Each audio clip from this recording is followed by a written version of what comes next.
Hello and welcome back to the ARK of E podcast. My name is Noah. And my name is Gavin. And we're the Blanchard brothers.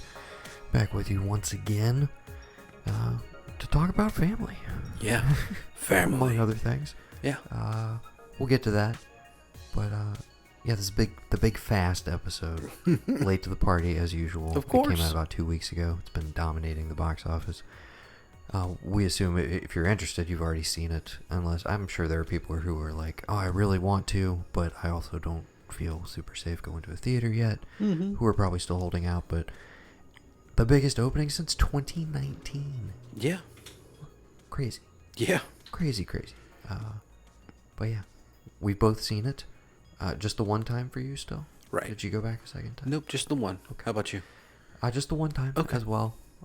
Mr. Brendan Riley, shout out. He might be listening. He might check this one out. Maybe we'll call him, get his ranking over the phone. Yeah, we could if do he's that. awake right I would now. love that, actually. Probably not. I don't know. He's probably out partying. So He's an It is a international man of Friday mystery. night. Yeah. I have to work tomorrow morning, by the way. Oh, wow. So Hey, I don't. at some point, we'll have to hit the brakes. Okay. Well, we won't pop off too much. It'll be all right. Okay. Hey, Yeah. bring Bring the heat. bring those guys in. Bring the rain? Yeah, sure. Bring the heat. I was gonna say maybe you bring those guys in to the next movie. Maybe that's how you spice Oh, yeah, it they're up. chasing what's his face in London again, trying to find these. Sure. So the plan is we're not gonna do like a full on F9 review. We'll talk about it obviously, but we're gonna do our franchise ranking. There's 10 of these officially now, Yes. and so we're gonna go through one for one. But we'll get to that in a minute. We've seen some stuff since the last time we chatted. One thing I did want to bring up, and I hope you listen to it. I know you avoid podcasts that you're not in, Yeah. unless they're produced by professionals, Yes. established professionals. Right. People with ads. Stuff But like that. did you happen to listen to the trailer reaction, the Halloween Kills trailer reaction from the Brothers Blanchard? I did, and I watched it myself before I listened to it, and I was like, okay, yeah. It's weird, dude. I think I've told you this a couple times. I'll say it again. I try not to watch or do anything to the build up of anything I know I want to see, because it's just gonna put a timestamp on it, and it's gonna take forever to get here. I did it with Logan. I did it with all these superhero movies I was waiting for. I'm just tune it out. Don't look at it. Don't bother with it. Okay. I mean, thank God I didn't do it with Black Widow. It's taken forever, right? That's finally out in theaters. Or F9 for that matter. Full year. I didn't even. year Yeah, later. I didn't even. It honestly, I found myself being like, wait a minute. I saw 8, right? Did we not see that trailer before Bad Boys for Life? Yes, we did. Yeah, it was planning on. Yeah, it got punted, and I maybe good call with the returns you got. Yes. I could say. Okay. All of that aside, what did you think of the trailer? Oh my God, I hate I watched it. I'm ready for it now. I just. Oh, you're amped. Okay. What? Yeah, of course. I love it. Okay. It's Halloween, baby. I should have assumed as much. So that's Gavin's take. It's Halloween, baby. This is the least excited I've been by a Halloween trailer in my conscious time of them coming out. Really? Yeah. I agree with their assessment that it is a mess. And it's super violent, which is not an issue, but I am dude, if there's that many in the trailer, what is this movie gonna be like? I'm still excited. We're going opening night. I'm amped, but I was already going to see this regardless. But Right. this trailer has me semi worried that what are they, for how they were trying to sell it, I guess, to people who they're reintroducing it to, and it felt like they were just dude, it's been a while. We delayed this. We got to grab people's attention again. Mm-hmm. And I was a little put off by it personally. Okay. But I'm still. I mean, we'll see what happens, dude. I mean, I love you and I love Matt and Pat, but it's called Halloween Kills, so It is indeed. this isn't Crime and I just Punishment. want you to remember. The more he kills, the more he transcends. Yeah. It's Thorn, baby. It's always been It's Thorn. the goddamn mark of Thorn, Thorn, dude. dude. It's I always swear. been Thorn. I did appreciate the You got the season of the witch mask on Oh, a bunch of yeah. like dead bodies in the backyard, bunch of murdered trick or treaters. Dude, bring that guy back. Old the descendant of what's his face? What is his name? Connell Cochran. Cochran, yes. Yeah. Yeah. No. Yeah, bring in a Cochran. Yeah. And see, my thing is... Mix it up. Yeah. You do whatever. Also, I just want to call this in advance because I don't know when we'll talk about it again before we do our big review episode that evening after we see it. I am of the opinion I don't think Jamie Lee's making it out of this movie. Nah, bro. She's going to make the 3. This is going to be it, dude. This is the final... You think? But I think that's where you fuck with people, is you take her out of the equation in this one. Nobody would be expecting it. Right. Because you're expecting the final confrontation between Laurie and Michael. Well, wasn't that supposed to be... I mean, we had such great finality. She burns the house down, you know. Right. But we're undoing all of that. We are undoing all the catharsis of that. So, I think it would be a really interesting subversion, and you know how she loves to exit this franchise in shocking ways that they don't sell to you up front. But I'm like, what if she dies in the climax of 2, and we know there's a third one coming? And what interesting territory does that leave us in? Yeah. With possibly Tommy Doyle taking center stage. I mean, that rings true. I could understand that, but I just feel like either if she's gonna die, she's gonna die, and she won't be in the movie, like most of the movie, or she'll be incapacitated, not around for most of the movie, and then come back in 3 for the big finale. One of the two. Because I mean, yes, she's in it, but it doesn't seem like she's in it a lot. But I think we're making it a generational thing, obviously. So maybe they want to pass the torch at some point. And killing her off would be the best way to do that if you're really wanting to hand off to the granddaughter or something. No, then you kill the mom. Laurie Strode's life got fucked up at 17. Her shattered completely. What's going to shatter this girl? Not losing her grandmother, losing her own mother. Word. Tears So Laurie's heart out even Judy more. Greer. Yeah, Right. you killed Judy Greer this one, and then the second one is like some off the grid shit in Mexico, and they just pop up and they're just going to take him down wherever he's, you know. We'll get there in Arctober. Yes, we will. 2021. It's only 2 months away. So, shocker, Gavin's super amped on it. I'm a little less amped. We're still going to see it. Nothing has changed. Yeah. Our plans have not changed. But yeah. I just want there to be the moment that we had in theaters together. Where we turn and look at each other. Yeah. Do we know for a fact that Carpenter's doing like more new music for this one? I have no idea. I have no idea. Everything I've seen on his speed stuff. I do love that distended string version that they're using in the trailer. I actually really liked that. The one of the few things that I was like, oh, I did dig that though. Mm-hmm. I've watched it twice. I watched it once and then listened to their episode. Yeah. And then watched it once afterwards. And yeah, I don't know. I'm a little worried. Veronica was not excited at all. She may not be joining us. Yeah. But we'll see. Okay. Well, that's obviously one thing we've watched. So what else you got? We watched a trailer. We Yeah. we don't really do trailer talk very often. No. There you have it. Some new ones? Yeah. Movies? TV? What are we doing? Let me do TV. TV. Okay, we're both watching Loki. We'll catch up, or we'll do a season wrap up, a brief discussion between us. You have not watched 5 yet. I just watched 5 earlier today. So far, I said this to you off mic, probably my favorite of the 3 that we've gotten so far. Indeed. And I hope that holds true in the finale, but we'll talk about that when it happens. We both finished Hacks. I think we briefly talked about that at the top of our last 2x2, maybe, that we both finished it and we highly recommend it. Oh, yeah. Lupin, Part 2 on Netflix? Nope. You never dove in. Part 1 and Part 2 are out. This is the French heist thriller, mystery thriller, centering around the classic French detective, but this is somebody who's just inspired by the character.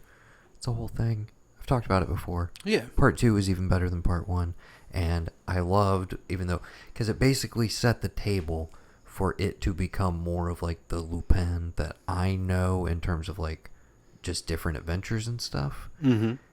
Where part 1 and part 2 were very centered around like his family and everything, but no spoilers, but things are basically set up where it's like he now has his team and his crew, and we can kind of take the show wherever. It can go outside of France now. It can be more international, and I think that's where they're headed with it. And I was so amped, and I was like, okay, but maybe that's all we're getting. And literally, like, as soon as the credits hit, it's like Lupin will return in part 3. And I was like, fuck yeah, dude, they already, like, greenlit this shit. So, I'm really looking forward to it. You should catch up on it at some point.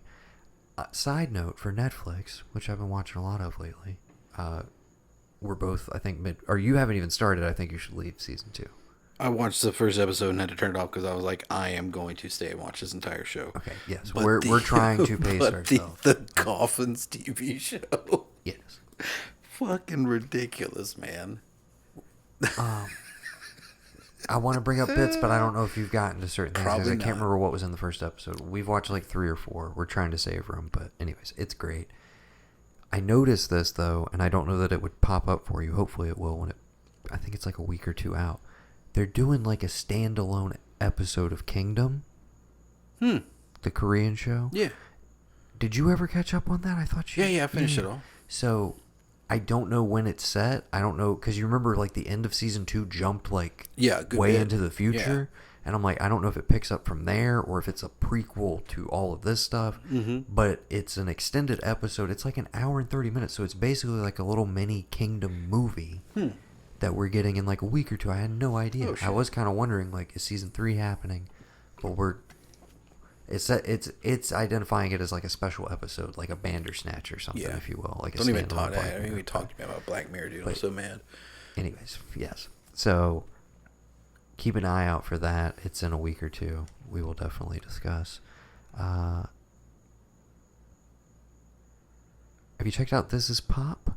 I saw it. I definitely want to watch it. Highly recommend it. We just finished all the episodes today. They were all enjoyable, even the ones that I was like not excited to watch, because we just kind of jumped through the playlist.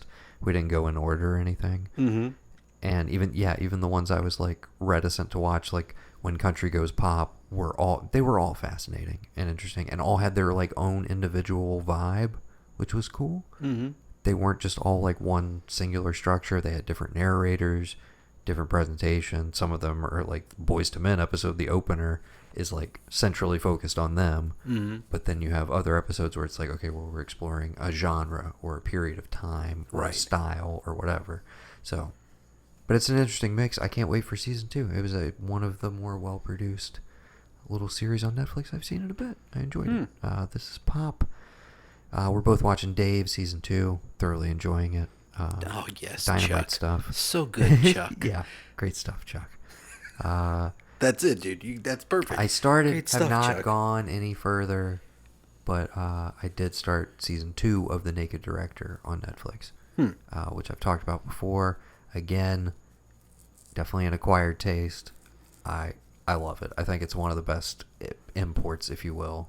One of the best foreign language shows they have, other than Kingdom, is The Naked Director.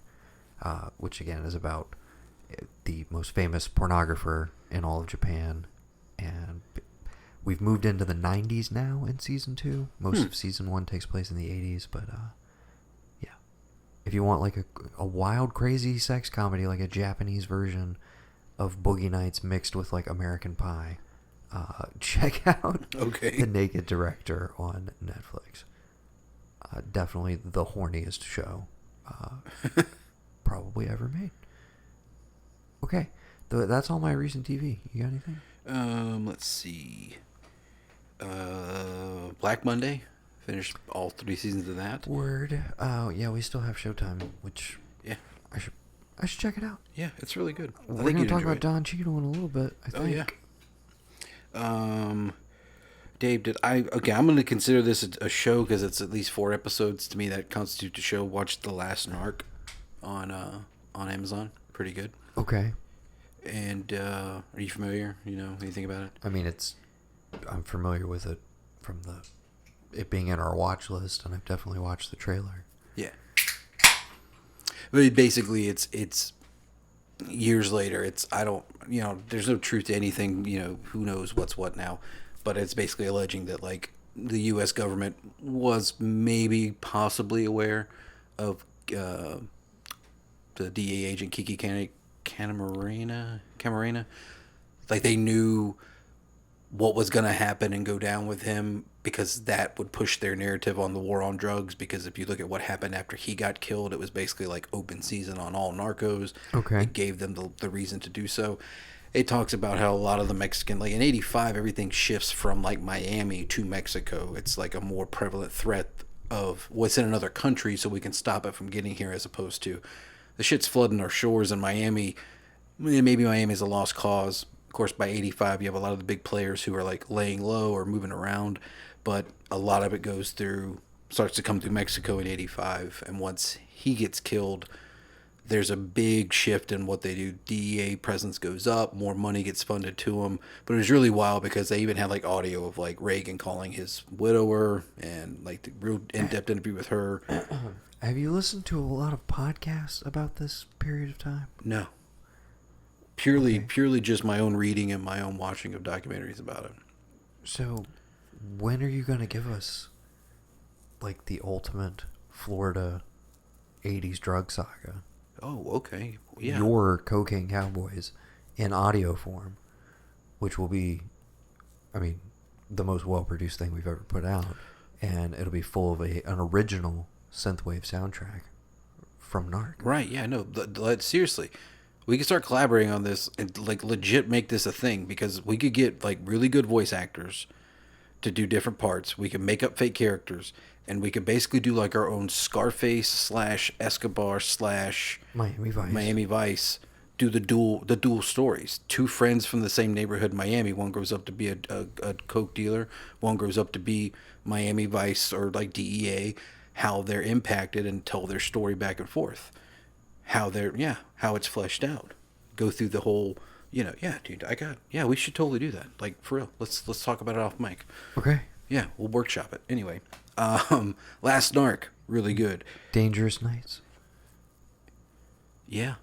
Dangerous Nights. You haven't gotten to that episode yet. No, I was just saying that's what you could call it, and then it's also I think you should leave reference, which you haven't gotten to yet. Oh, I thought you were like, we could call it Miami Nights, but then it might be stealing from Oakland Nights. You don't want to do that. Oakland Nights.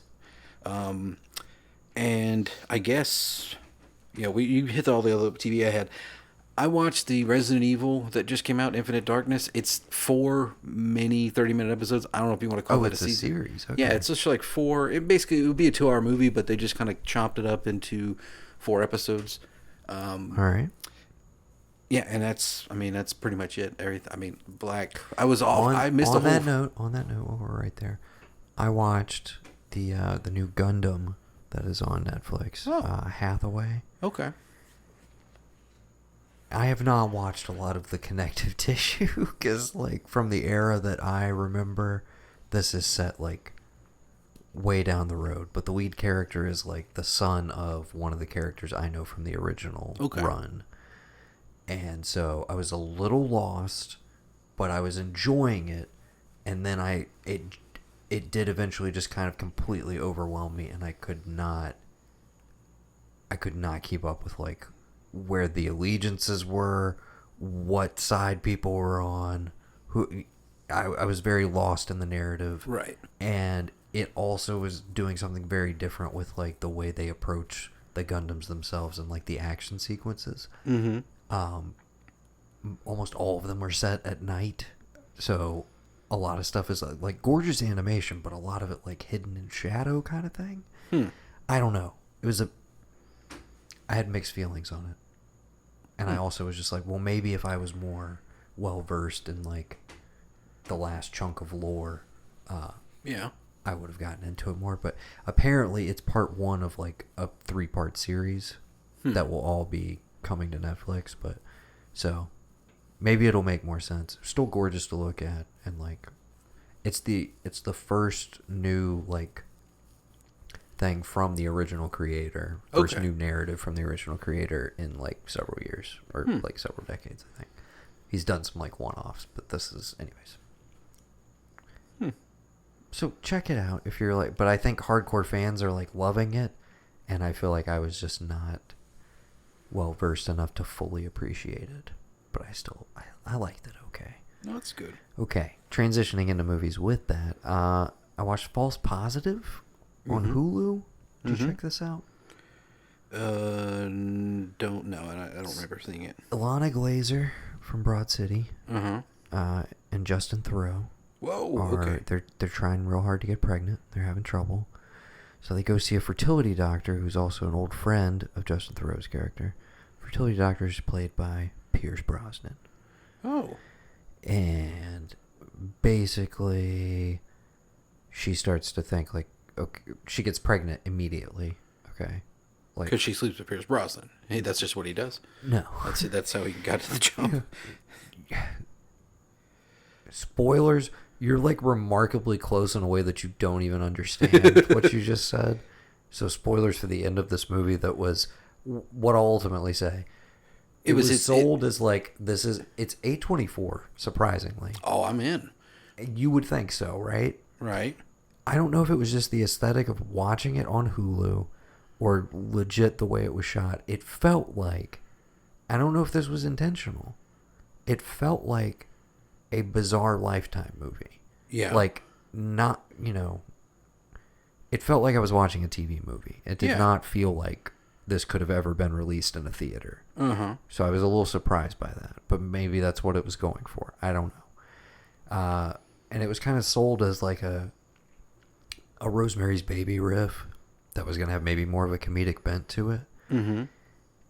And the comedy never really, like, none of it fully lands. Pierce Brosnan, though, is amazing in it. Okay. I almost want you to watch it just because, like, he seems like he knows what movie this is supposed to be. Right. But, like, Justin Theroux and Ilana Glazer are trapped in, like, another episode of Leftovers. Different. Basically. No, Not that even would be that? great. I would love that. What are you talking about? No, they're trapped in, like, a bad Lifetime movie. That is somehow on HBO.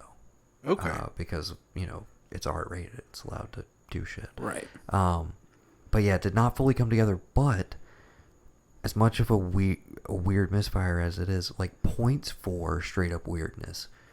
The closing moments of this, dude, like the last like 10-15 minutes, some wild shit, pretty like bold shit that I was at least like, you know what? If I had that like 14-year-old, written VHSs from Sycamore brain still, where it was just like, just show me something fucked up. Like, that's enough for me to be like, oh, that was great. Also, like you show me something I've never seen before, something like. So it's not Justin something Theroux's out there. baby; it's Pierce Brosnan's baby. Is that what it is? I'm not gonna spoil it. I mean, that's it, right?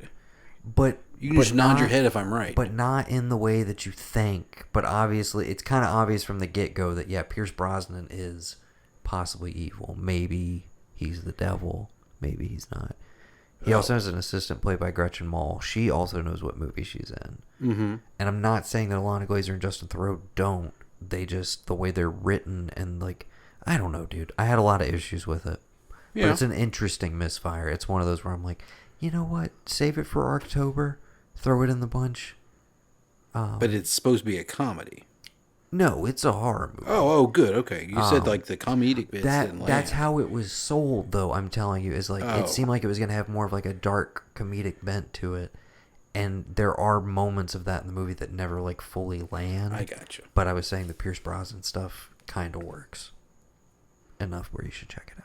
Okay. Maybe you'll love it. Who knows? I watched F9. Big surprise. We'll talk about that later. Yeah. And then after... We'll get to this in our conversation, but after binging 5 Fast and the Furious movies in the span of about 3 days, I needed to cleanse my palate after I saw F9 in the theater. So you went and saw Zola.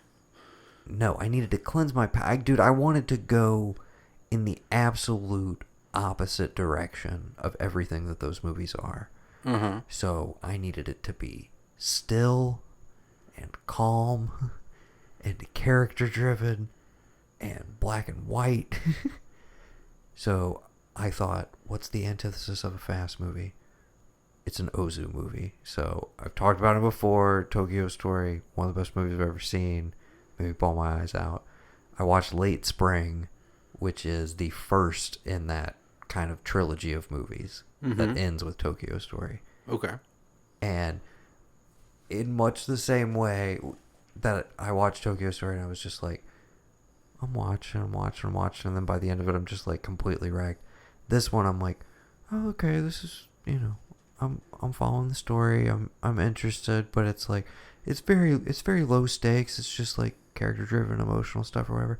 And then all of a sudden, like, literally, like the final like scene and a half, I'm just like, oh, fuck! I didn't realize I cared this much about this 27-year-old spinster in Japan, and like whether she's gonna be able to like leave her father's home and leave like taking care of her father so she can go out and like find a husband, because like everybody's like, you gotta get married, but she's just like, why can't I just stay with my dad? I love my dad. I love taking care of my dad. Oh God, man, don't even talk like that.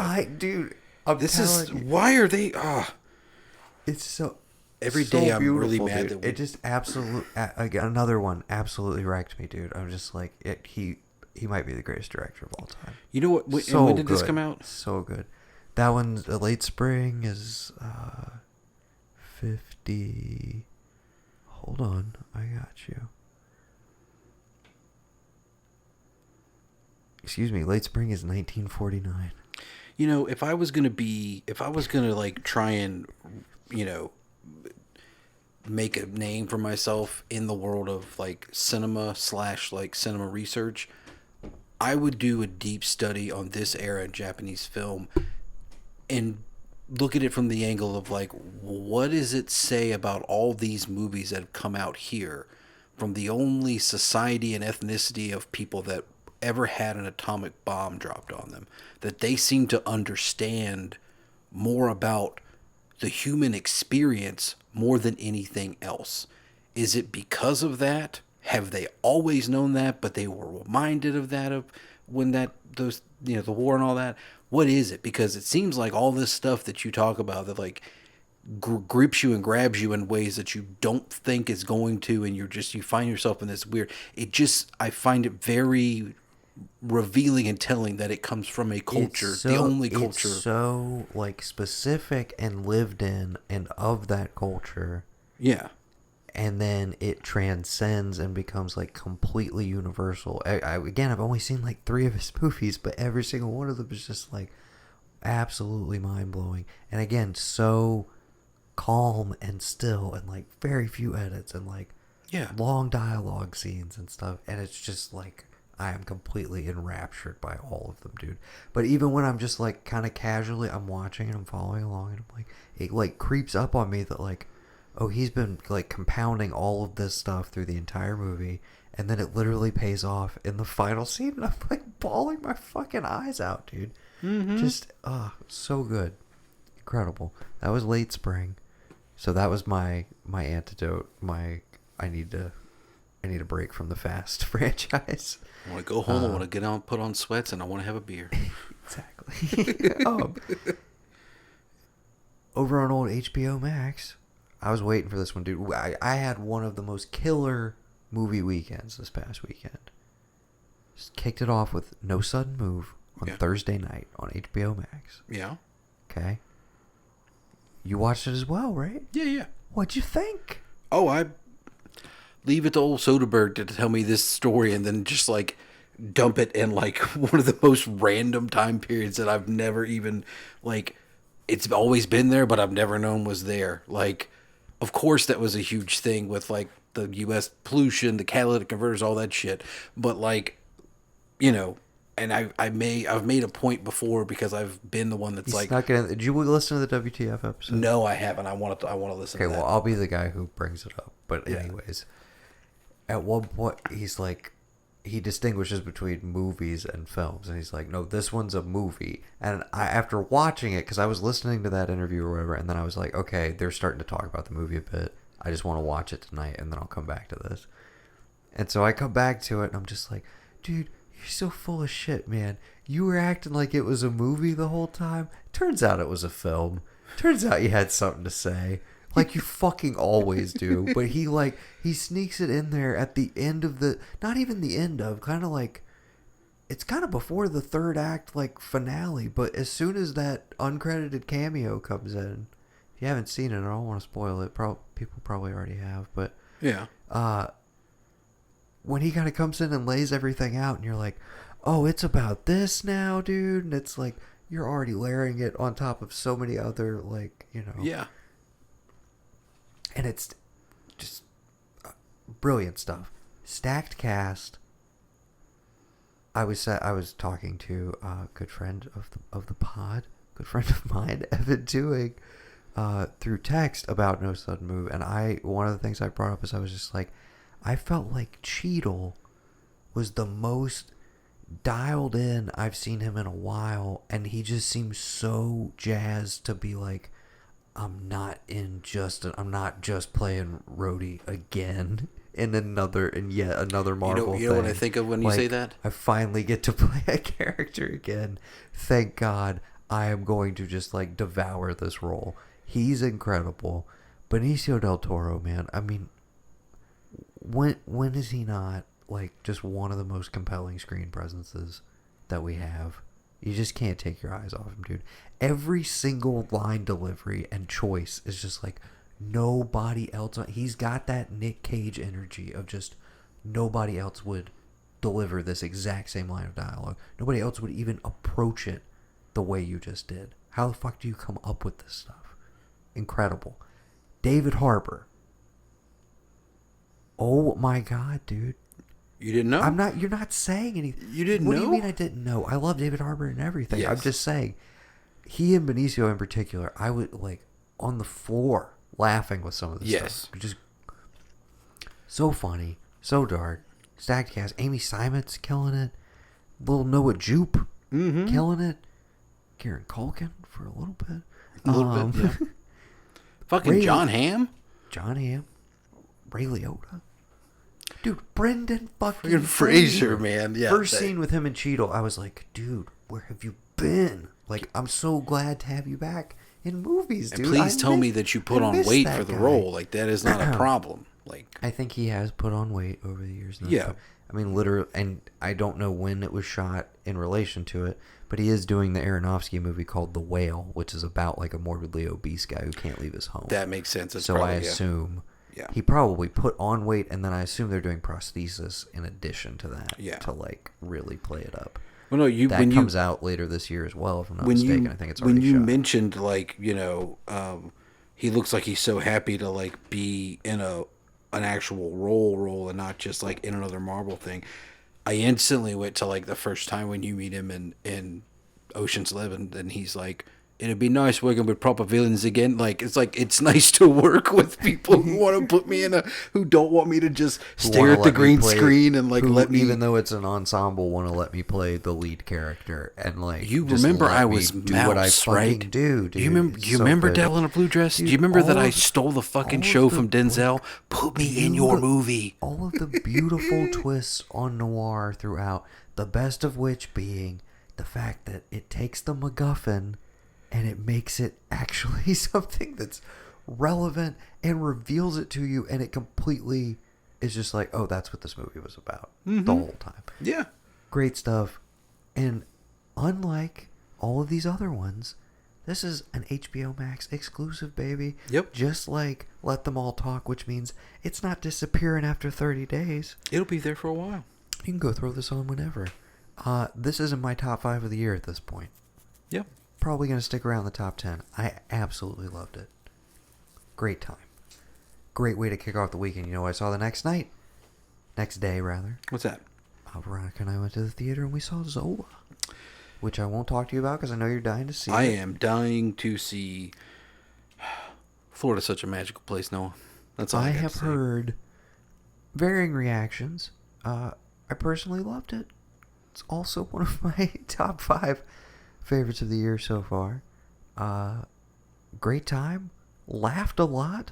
Was very uncomfortable while laughing a lot, which is, I like a place that me and my girl, we enjoy, cringe comedy. We enjoy the likes of Tim and Eric and Eric Andre, etc. Yeah. Not that that's like what you should be expecting from this, but there are moments of great tension that are also peppered with like hysterically funny moments, like laugh out loud moments, like we feel awkward because there's only like 4 or 5 other people in this theater and nobody else is laughing right now. But like, Yeah. do they not get that this is like brilliant, like multi-layered satire? And it's all like, from a series of fucking tweets on the internet. Come yes.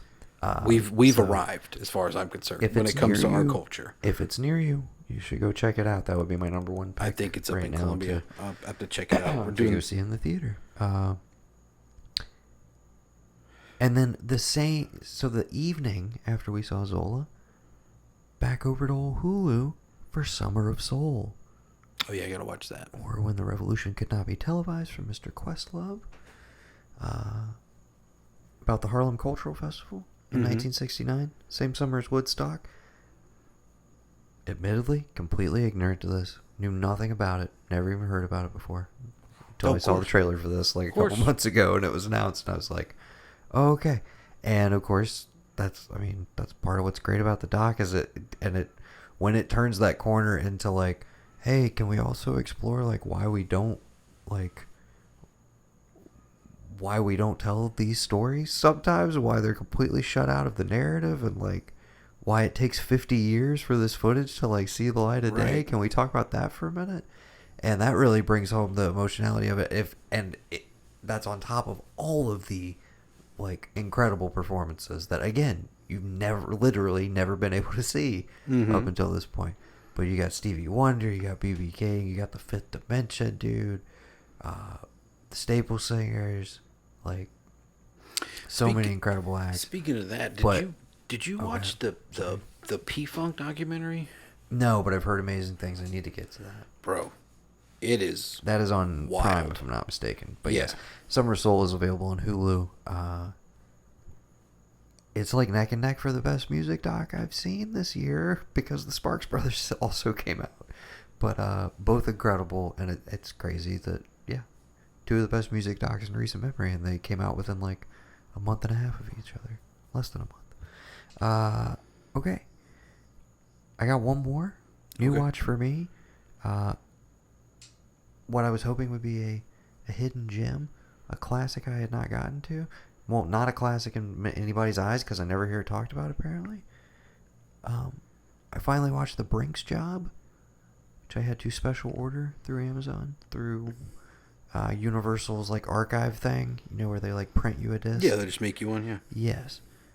I've talked to you about it before, I don't know if you remember, but this is the Friedkin movie that he made after Sorcerer, because I was like, I gotta see where do you go after that?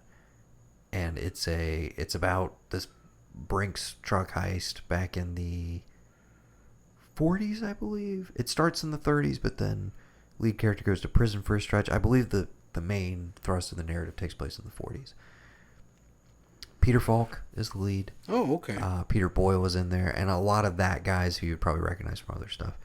But yeah, it's a crime heist caper movie with a little bit more of an edge to it. Like my perception of it going in was I was like, oh, is this like it's rated PG? Like, was he trying to like soften himself up a bit and everything? And not really at all. No, it's still very much a Friedkin joint. It's a little more lighthearted though, but all of the like the banter and the like when you need the comedy to hit, it all works, dude. Great time. As far as I'm concerned, yeah, a total hidden gem. Like, great movie. I got the DVD downstairs. I will give that to you along with Once Upon a Time in Hollywood, the novel, which I just finished yesterday. Yeah, okay. Got a little pile of stuff for you. I know. I appreciate it. Okay. That's the end of my list. But yeah, The Brinks Job. Can't watch it streaming anywhere, but if you want to drop $10 for a DVD through Amazon, I think it's worth it. I'm going to watch it again at some point, probably after you give it back to me. Okay. It was a fun time. It's maybe not a 2x2 retro review, but you're going to like it. You're going to have a fun time. I guarantee it. Sorry. Peter Falk, dude. Yeah. kind of slept on him, to be honest. You know, I've seen the I feel like handful. he but exists in a weird I watched Mikey space. and Nikki earlier this year, which we talked about. Yeah. Just what a great guy, man. Yeah. Love that Peter Falk. And Lee Marvin. All these guys were just like... You know, it's funny you mentioned Lee Marvin. It's weird that people talk about them all the time, and I guess it's because they're fucking great. Well, it's because they don't exist anymore. Yeah. That's like you were talking, because, you know, I always have to talk about podcasts that aren't ours. But on another podcast that, you know, Mr. Tarantino was on, he did make the comment, like, there are no Lee Marvins walking around right now. There's no Charlie Bronsons walking around. There hasn't been anything for people to do that those guys did back in the day that they can bring to the table, because you forget about that whenever you're watching them and you're like, oh yeah, this guy probably fucking killed people in a war, but he's also here, you know, yucking it up, right. You know, doing whatever, or like is, you know, being a badass or whatever. Right. You don't think about that shit. Okay. It's wild. I've got 3 rewatches I'm going to hit you with very quick, and then just you can lay it out for me. So after No Sudden Move, I'm in a Soderbergh mood, dude. Yeah. Guess what's streaming on Prime right now? The Limey. It's just sitting right there. Okay. Hadn't seen it since the Sycamore days, about 15 years. Fucking Do it for borderline masterpiece. Okay. What a great movie. So good. When's the last time you gave that a spin? It's been over 15 years. Dude, super quick rewatch if you want to. That movie is less than 90 minutes. Okay. It's like an hour 24, hour 27, somewhere in there. Okay. Terrence Stamp, killing it. The thing I had no appreciation for when I watched it originally, but just how it did not, I don't even think it was nominated, but how it did not win the Oscar for editing, I have no idea, dude. It's one of the most well-edited, like, it's an editor's showcase sort of movie.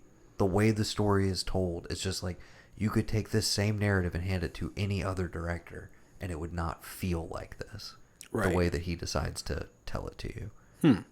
Insane shit, though. Just like, I'm going to cross-cut, like, I'm going to show you a collage of the scene that I'm about to show you, but then within that scene, I'm also going to be cross-cutting between 2 separate conversations between the same characters, but it's going to totally make sense and flow, but all you, like, I don't know, dude. It's incredible.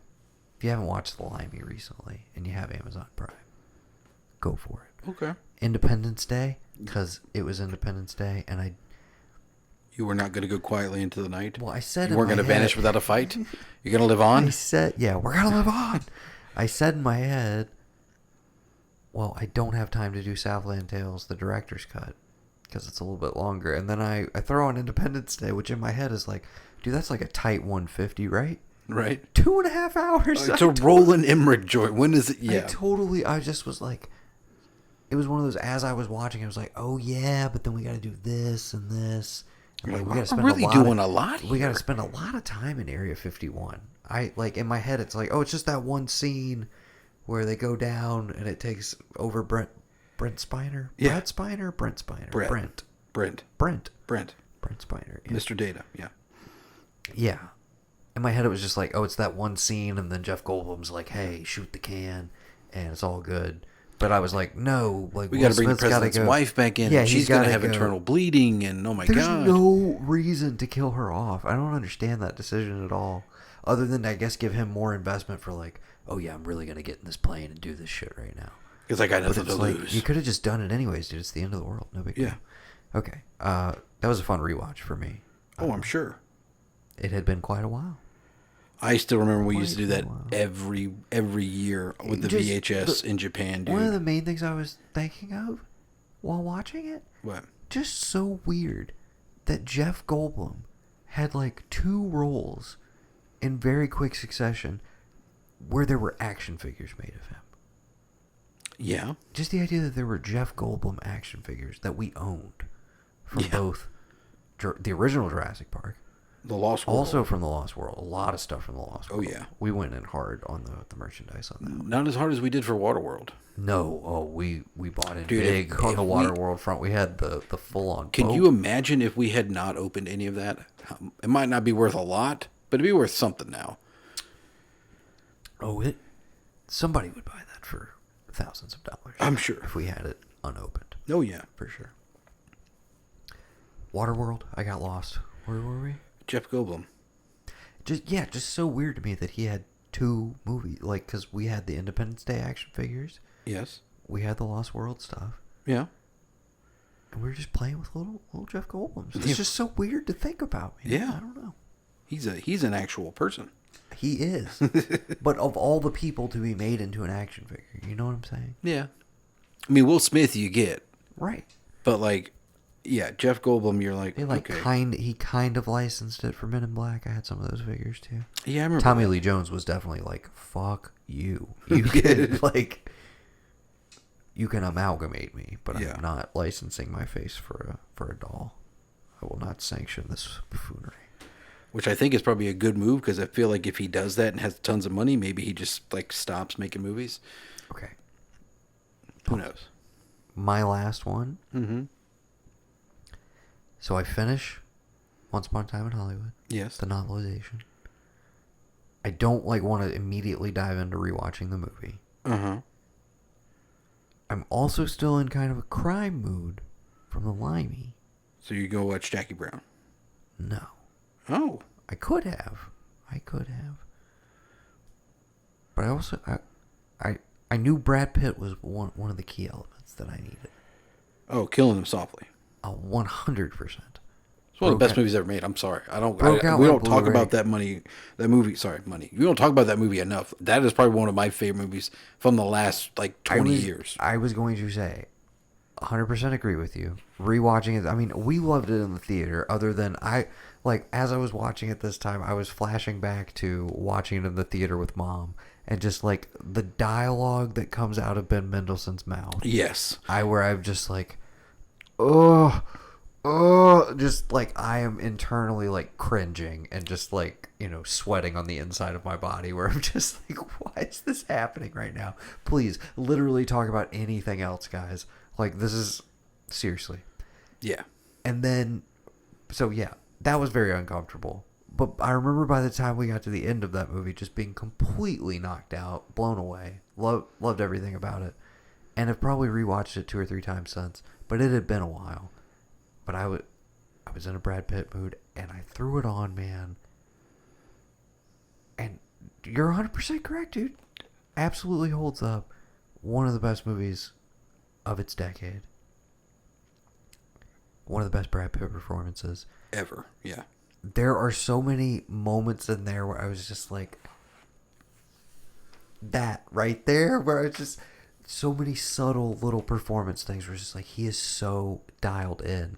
But there's a moment where Richard Jenkins is in one of the early car scenes where he asks him, like, could you take out Marky, Ray Liotta's character? And the way Brad Pitt answers is like, yeah, I could. That's the tone of it, but he does it in the most badass way, where he's like, he's kind of looking at Richard Jenkins like, are you fucking serious? Like, are you seriously asking me? Like, yeah, of course I could fucking, like, kill Ray Liotta's character in this movie. But he does it. Oh god, it's brilliant. Such a great little tiny moment. And the one of the best last scenes, ever. Last speeches. So much so that I ran it back 3 times. This guy wants to tell me I'm living in a community. Literally, it cuts to credits. Don't make me laugh. Starts playing. America is not a country. America's a business. Fucking pay me. Yeah, dude. I fucking fucking perfect 3 times. Dude, I'm telling you. So brilliant. Who directed that? Andrew Dominic. What else has he done? The Assassination of Jesse James by the coward Robert Ford. Okay. I knew there was something else, but I couldn't put my finger on it. But yeah. Chopper with Eric Bana. That was the movie that made Eric Bana. Speaking of Eric Bana, can we get to one of my rewatches real quick? Oh, we can in just a second. Okay, go ahead. Oh, you wanted to... I was just going to say, that's it, except for a documentary about Nick Cave, and coming this year, I believe, before the year is out, Blonde, his movie about Marilyn Monroe, which has a very stacked cast, and I'm very excited about. Yeah. Cool. He has an unbroken track record so far, because Assassination of Jesse James by the coward Robert Ford is also a complete masterpiece. Yeah. That's the other thing I love about Killing Him Softly. He's coming off a nearly 3-hour movie, and he makes like a cut to the bone trim, like hour and 30 Nothing minutes. needs to be added or taken away. It exists perfectly. The only thing that's indulgent in there is Gandolfini, which is like, and you forget because scenes, that's his last, right? Second to last, I believe. I think the Enough Said, I think the one with Julia Louis-Dreyfus. He didn't finish completely, right? Or did he finish all that completely? Yeah, I don't think he had one that he was like caught in the middle of that I'm aware of. Yeah. Yeah. Eric Bana? Speaking of Eric Bana and literally everyone else, I did it to myself. I have to do it every couple of years. I rewatch Black Hawk Down. Oh, yeah. Was that your... Did we just have Memorial Day? Essentially, yeah. It was my Memorial Day thing. I've done that one before on Memorial Day. And I keep like finding new people in it every time. Like, wait. It's this cat was in it? It's Tom Hardy? Tom Hardy was in this? I mean, of course, I knew Smalls from, whatchamacallit's in there. Sandlot. But there's a couple other ones I've found recently that I'm like, no way. Wait, him? No. But, yeah. Another one just like... Is that Tom Sizemore? I'm just kidding. Of course it's... One of the best. Should have been nominated for Best Supporting Actor from that movie, arguably. Either him or William Fichtner, one of the two. I don't even think they gave him supporting for Saving Private Ryan, dude. He had two bites at the apple where they should have given it to him. Yeah, no, I agree. It's wild. One of the great right-hand mans in war movie history. Yes. Where you're just like... 100%. Yeah. Especially when he gets shot in the neck and he's just like, and still... Get me back in here. It's like, it missed you. If any closer been your jugular. He's just like, get me back in this. Don't tell me this shit. I got to get back out there. Yeah. It's just fucking wild. So that was a rewatch. I watched the first Fear Street movie that came out. The second one's out now. Okay. On Netflix. How was it? I mean, I wasn't expecting anything, but if you're trying to give me like, Scary in July, like, or whatever, I kind of dig it. It's a little bit spooky summer. It's a weird throwback. It does have a weird like 90s. It's set in the 90s. It has a weird late 90s feel to it. I heard Scream vibes, like very, very much so. Homage to Scream, which is interesting in and of itself, making an homage to an homage to an homage. But it's snaking its own tail. But it's also like it's a supernatural ghost thing as well. And the second one is supposed to like include a character we see in this one, the creepy lakeside killer dude. But it's 70s. It takes me back to the 70s, to the event that I've heard referenced. 1600s for the third one. Right, yeah, no. And I was like, this is kind of fun. I was mad that they all three weren't available yet. And had I known they were... week or something? Right, and if I'd have known that, I just wouldn't have bothered with it, and I'd wait to watch all three back to back. But like, I enjoyed it. Cool. Some of the... Well... I haven't seen anybody else in it that was in other things. People were like adjacent to stars. Like, I feel like Netflix has this weird thing where they're like, we're not going to get this person, but we'll get like a weird adjacent person that's like just as good in terms of like the quality of acting. You don't feel like they're hamming it. Okay. You don't feel like they don't belong, but they're not that kid or they're not that guy. Like the guy that's supposed to be the sheriff. It's like, he's not like, he's got like a weird like Hopper Deputy Dewey vibe. He's definitely not those two people, but he's just as good in the role. And like, I don't really think I can pick anybody else to like kind of do that having seen it. Okay. It's just weird. And of course, the second one's going to have the little redhead from Stranger Things. I think she's going to play a prominent figure. Well, yeah. I may check those out soon, or I may save them for October. Right. Okay. Because I think one of my main goals this year is going to be lots of new stuff. Yeah, definitely. Because you can only rewatch the classics so many times before you're like, oh God. And again, we're going to have that conversation on the state of horror movies. The only other new big rewatch I have... Oh, no. There's a new one for me is Welcome to the Punch with McAvoy and our girl, Andrea Riseborough. And, I remember hearing about it when it came out. I didn't really I don't know timeline in terms of British politics about, like, police carrying guns. That's the whole backstory, gangster thing. Mm-hmm. What is his name? He's bald-headed. Mark... Strong, yes. He's maybe the bad guy, maybe not the bad guy. The guy who played the governor was in there, too. Lots of... actually, our boy, Chairman Fred. He was in it. One of the first things I ever remember seeing. Kaluuya. Yes. Didn't ever hear anything about him being in it, so it was kind of nice to see him and Andrew Riseborough in like one thing together. It was like, oh, hey, look at this. They're like blowing up now, and I don't really know what McAvoy's doing, but all right, maybe he's come and gone. Who knows? I'm sure he's just fine. Oh yeah, yeah, he's fine. And the only other big one I did watch was the Tomorrow War. Have not gotten to it yet. Yeah, we'll have to save that discussion. But what did you think? I appreciate. It's your boy, dude. It is my boy. One of your boys. I appreciate that I was not able to see where it was going, but yet also, like, I couldn't call it 100%, but could definitely, like, there was nothing misleading. It was all pretty much right there. There's no, I didn't feel like it was trying to be anything more than it was. Like, it wasn't trying to rewrite. Better or worse than Without Remorse? Without Remorse. Oh, way better than Without Remorse. So much so you could barely remember the title. That's all I need to know. That's enough of an endorsement for the latest Amazon Prime movie. Yeah. Okay. Shall we start our engines? Yeah. Shall we shift into... Don't say shift into turbo. First gear? Shall we hit the NOS? Still a buster. Oh. You never Should had I me. have brought a Corona? Yeah, you should. Yeah, what blasphemy you got there. Come on, man. You know the rules. You can have any brew you want as long as it's a Corona. I get so confused with whether they have the endorsement current or not because I binged all of these movies recently. And I know it disappeared there for a little bit. Okay.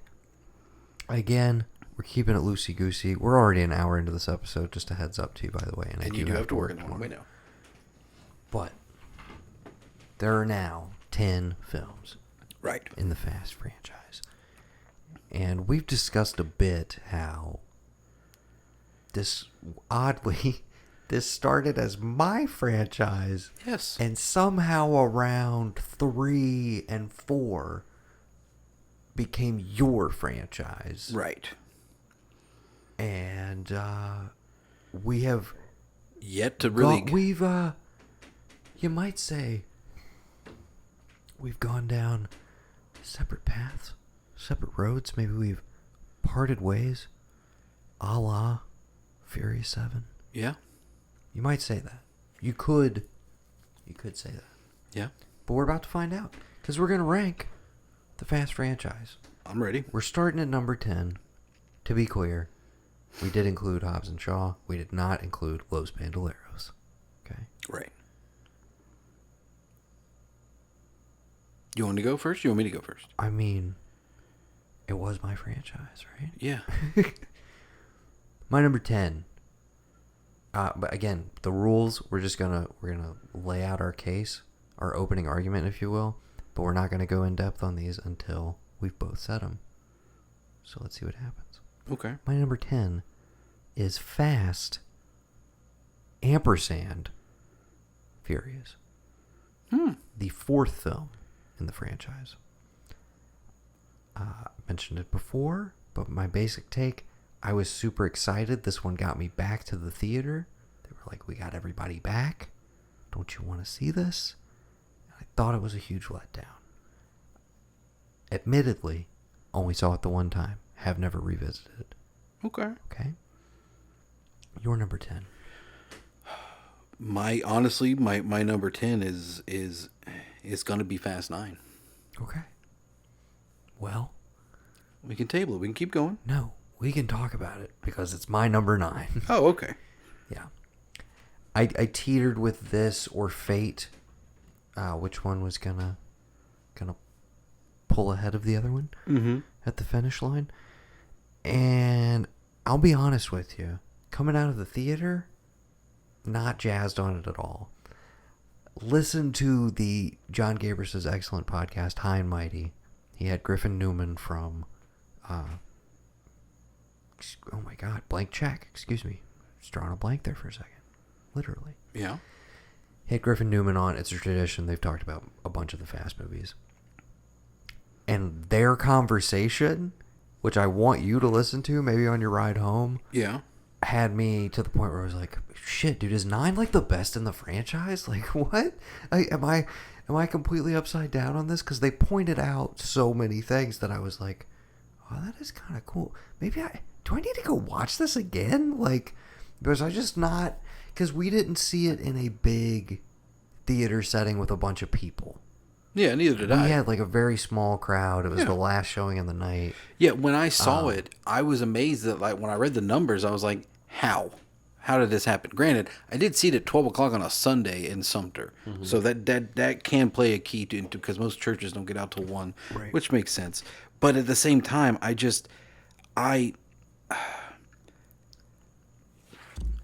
don't mind. I don't mind that you where the franchise got to, and like the caricature, quote, so to speak, of like what these people are. But I have a problem when you are like winking at me, like, You did not like the self-aware meta stuff. no, I Not 100%. not at all. I hated that scene in the theater. yes, I absolutely, like, I literally, Brennan and I were like turning to each other like, dude, is this too much? And I started warring with myself because I'm like, okay, is this like a jump the shark moment? And I'm like, Yeah. no, well, if that ain't, but here's the thing though. I want to sit there and be like, oh, this is over the line. They're making it too meta. If these movies have all basically, dude, I mean, from 5 forward, they start to exist in this like alternate elevated, universe. wild space where it's like they are self-aware. I think they are. Like, and I don't know, man. Here's what did work for me in 9. I love all the flashbacks. Oh yeah, no, I thought that really give worked. me an entire movie of that. I thought it wasn't going to, and then I was like, this was the strongest part of the movie. Indeed. The magnet stuff was fun, but honestly, dude, It's just another gimmick. Like Justin Lin coming back into the franchise, though, I was so ready for like, okay, dude, like, here's your chance to outdo 5, because I don't think that like 6 outdoes 5 on a set piece level. But I was like, here's your fucking chance, dude. You could, like, if you can top the ending of 5, we really, like, you could really knock this out of the park. You could change my whole perception of it. Right. And it's a fun set piece, but nothing in this really ever rose above the level of like, oh, okay, that was wild. It was just, and maybe again watching them all in quick succession, like binging through 5 through 8, like in the span of like 3 days, and then going to see 9 that evening. Mm-hmm. Maybe it was just too much. Maybe it was just overload. But No. I was not enthralled by any of the action set pieces the way I was by some of the stuff that's been in just like a few movies back. Right, that's what I'm getting at, because I will give you that, like in 6, there's a pretty neat one that's almost 100, that's really close to practical, as practical as they could get it. And I just felt like this was just green screen central. I mean, I think 6 has a nighttime one towards the open. We'll get to it. Yeah. Never mind. I should save them for as we're going through the movie. Yeah. Specifically talking about But 9. 9, though. everybody knows when you take your fucking franchise to space, it has jumped the shark 1,000 times. But people have been talking about them going to space for years now. Right. Okay, that I did not think was too far at all. And that I wanted to bring up as a highlight, dude.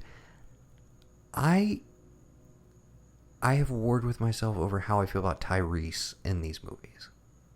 Okay? Just in general. The Roman persona as it exists in the back half, etc. But I genuinely thought when they drove that fucking Pontiac Fiero into the upper atmosphere and then break through, the look of genuine wonder and awe on his face, like they know in that moment to like put it on Tyrese, man. Like Luda's doing fine. Luda's fucking solid. I enjoy him in all of these movies, but it's like they know to put it on Tyrese. Right. And you may have found it cheesy, dude, which again would surprise me because I feel like we have different buttons that get pushed by cheese factor. I found that to be like a genuine moment of like awe and wonder that I thought he played perfectly, and genuinely felt like a moment for me where I was like, dude, fucking like 8, 9 movies ago, they were like stealing fucking VHS DVD combo players. Like now, like they're in space, and like they kind of made me believe that they got here. Like this is kind of a moment. Yeah. Cool. And then that was about the extent of it, honestly. But it did play for me in the moment. Like I was like that, and I feel like a packed house. Like people would have been losing their minds over it. But and I enjoyed that it was the two of them specifically. That it wasn't like Dom and like the whole team is up there and everything. Like it was a little more believable somehow. Yeah. That they like set it up. I love bringing back in the Tokyo Drift guys. That was always gonna want more Lucas Black. I've said it a couple times. I'm gonna say it this. I don't need the next one to be balls to the wall. You know what I want to see? What me and Perk said walking out there? Barbecue. Why can't we sit at the barbecue? Okay? You just gave me a movie where there was an actress who was not on set with anyone else. She's completely digitized into a movie a la Army of the Dead. You're telling me that with his family's permission, you can't do that for Paul Walker for 2 seconds at a table. You can't. No, sir. You can't. No. But I knew they had talked about it because they talked about it and doing composites with his brother like they did for one of the other movies that we'll get to in a little bit, 7. Okay? Yeah. But hold on. I thought that was fucking class, dude. It was no. I'm saying it is, but I want to know. I will be fucking real with you, dude. If I had been watching it in the privacy of my own home, I would have dropped here. Yeah. In all likelihood. Or I would have stood up and shouted, dude. When they showed him tearing through the neighborhood or whatever, and I was like, that's where they're going to leave it. Fuck. I was like, dude. No, that is the only got redeeming. Me so jazzed for like, and again, you spend so much of the movie where it's like, okay, dude, I know Cena is eventually not, like, he's not going to be the bad guy. Exactly. The bad guy's going to be the German guy and Charlize Theron again. Charlize. Yeah. So let's just like get to that. And thankfully they do it fairly, before you think they're going to. They don't make you wait till the very end of the movie, but it's like this one definitely felt like table setting where I'm like, okay, I'm excited for the next one where Cena is a part of the team and can actually use his charisma and comedic timing instead of playing like a friggin' stone golem or something. Like, right. He just, I don't know, man. His introduction was a little wonky for me. But yeah, there was parts I really liked. I also felt like the bringing back Han, while great and glad to have him back, they didn't really do much with at all. Once he was back in the picture, it's like, yeah, okay, we got him back, but he's still just gonna kind of be an element. I felt like he didn't get a moment. His moment, he got a moment, and his moment was at the barbecue when they were like, I can't believe it. I wouldn't have been like, oh no, he's still alive. Yeah. I would have been like, oh hey guys, by the way, here's your buddy. And have their genuine reaction of like, oh shit, like we all thought you were dead. Like I didn't want them to already know that he was alive. I wanted to see them find out on camera, because that's what I was getting at. The barbecue scene to the end, note perfect, loved every minute of it. Okay, the house is being rebuilt, it's what it is. And then all the flashbacks, note perfect. I get it. They're superheroes. They're extremely lucky. They always manage to work. We don't ever let them get into cars. I don't care. Give me the real, give me the family stuff. Give me all of them kicking back on a weekend, watching a fucking football game and grilling out and just bullshitting around. I would watch that over and over again with what you've established. I know you can't do that with Paul Walker. I get it. I'm not asking you to. But I'm telling you, if the crux of this is about family, give me that outside of this huge, bombastic, like, we gotta do this, we gotta do this, we gotta do that. Because I've seen that a million times, and I like it.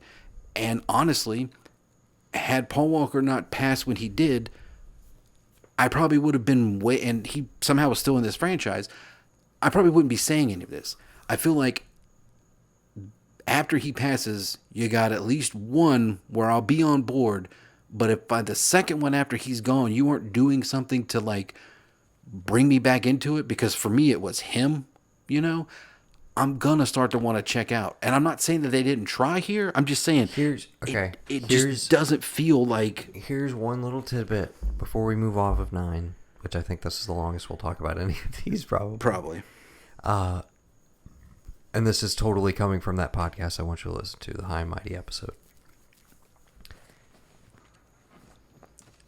There's a case to be made, and like whether it pays off or not, we'll have to wait and see. But they made a very interesting case that casting Cena and specifically making him the long lost brother, even though of course that's a narrative thing where he's just like, really? Okay, the guy who's all about family, never fucking mentioned him before, blah blah blah. Well, he never mentioned a family in another one either, or he didn't know he had a child in one of the other ones. So yeah, it's fine.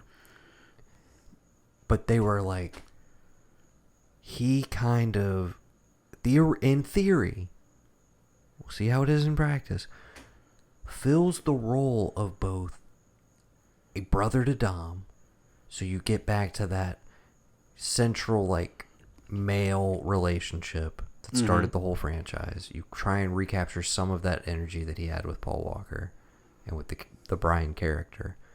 But in also making him, like, a super adept, like, beefy dude, giant guy, wrestler, we also get a little bit of the Rock energy back into the franchise, which obviously will not happen again because they refuse to work together. So their thought was like, oh, Cena's like a 2-in-1. This makes sense casting wise for like why they're trying to fill 2 holes with one bird.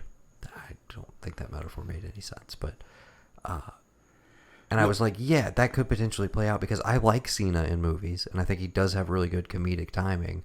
And if they can get more of a brotherly, like, camaraderie going between him and Vin, which they kind of start to show you shades of at the end of the movie, if that's their dynamic, that could get back to a little more of that. Because let me tell you, in my number, what's your number 9? My number 9 would be Hobbs and Shaw. Okay.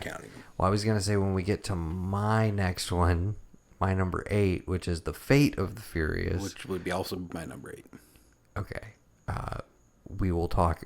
Well, then let's talk about it right now. Yeah. We can talk about how bringing in Scott Eastwood into that movie is one of the worst decisions ever made in this entire franchise. 1,000%. Fuck everything about that character. Yes. It's not the time nor the place. Nope. Get him out of there. Yep. Horrible decision.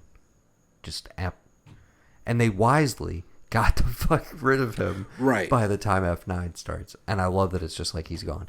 Other huge problem with F9 before we totally move off of it, not nearly enough Kurt Russell, dude. Yeah, no Kurt Russell. You're just going to reference Mr. Nobody for like the first hour of this movie.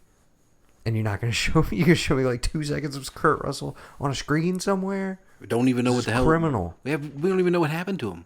Is he still alive? don't. Is he alive or dead? Who knows? There's still, I think most of the plot of this movie was supposed to be them like trying to find out what happened to him, and I don't really know what happened to him. No, they don't. I mean, you would think that the guy who grabs him... It was also, the plot was basically the exact same plot as the last 2 movies. Mm-hmm. They got a thing, if it falls into the wrong hands, God forbid, drive those cars. Help to keep that from happening. Right. Okay. My number, okay. One thing I will say, a note I did appreciate. Oh, okay, we're still talking about 9. Dame Helen Mirren. I mean, when do you not like? When are you ever disappointed for that to happen? Exactly. I see your Dame Helen Mirren, and I dare I say I will raise you, a Michael Rooker. Yeah, I felt like was severely underused as well. Oh, agreed, dude. I was like, get a scene with him and Cena. Let me see a little bit of him like taking in the outcast and raising him. Yeah. Or another flashback scene with the kid. But yeah. Well, and that's the thing I do appreciate, because it literally is like, oh yeah, this guy killed my dad, and I saw him a week later, and I beat him within an inch of his life.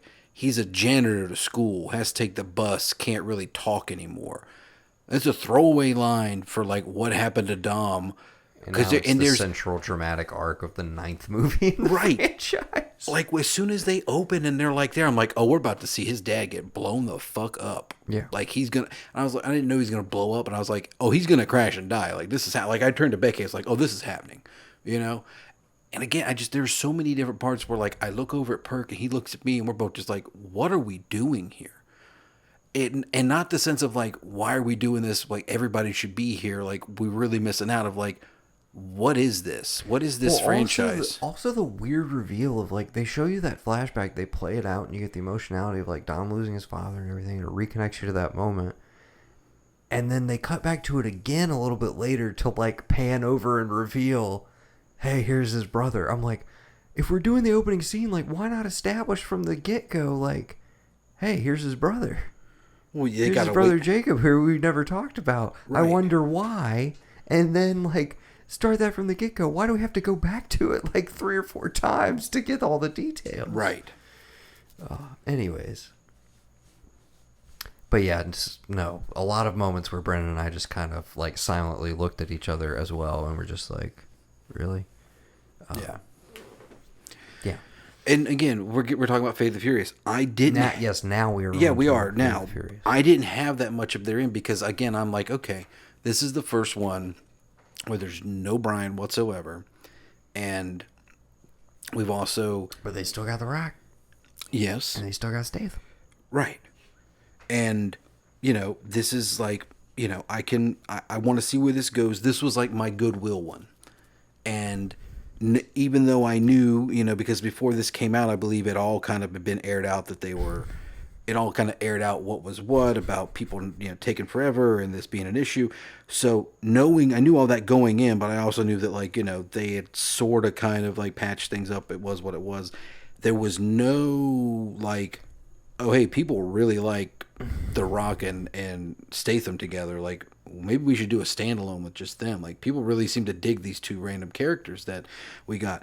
And I didn't put Hobbs and Shaw where it was because it's not good and I don't like it. It's just, if we're talking Fast and Furious, they present, and that's perfectly fine. I don't think it's bad. If you just look at that movie on its own and don't look at anything where it came from, it's perfectly fine. You kind of almost wish, again, that it was just like a separate movie. Yeah, just call it Hobbs and Shaw. That's it. You don't have to say that they present it or that it's a thing, but for the purpose of this franchise, we'll say, yeah, hey, good move, I guess, because I'm okay. They made money as far as I'm concerned. I mean, Hobbs and Shaw is my number 7, so we're kind of all in the same territory. Yeah. Fate of the Furious, though, I think F. Gary Gray is one of the weaker directors in the franchise. I can agree, but I still think he pulls off some decent set pieces. Mm-hmm. I like Charlize in this. Mm-hmm.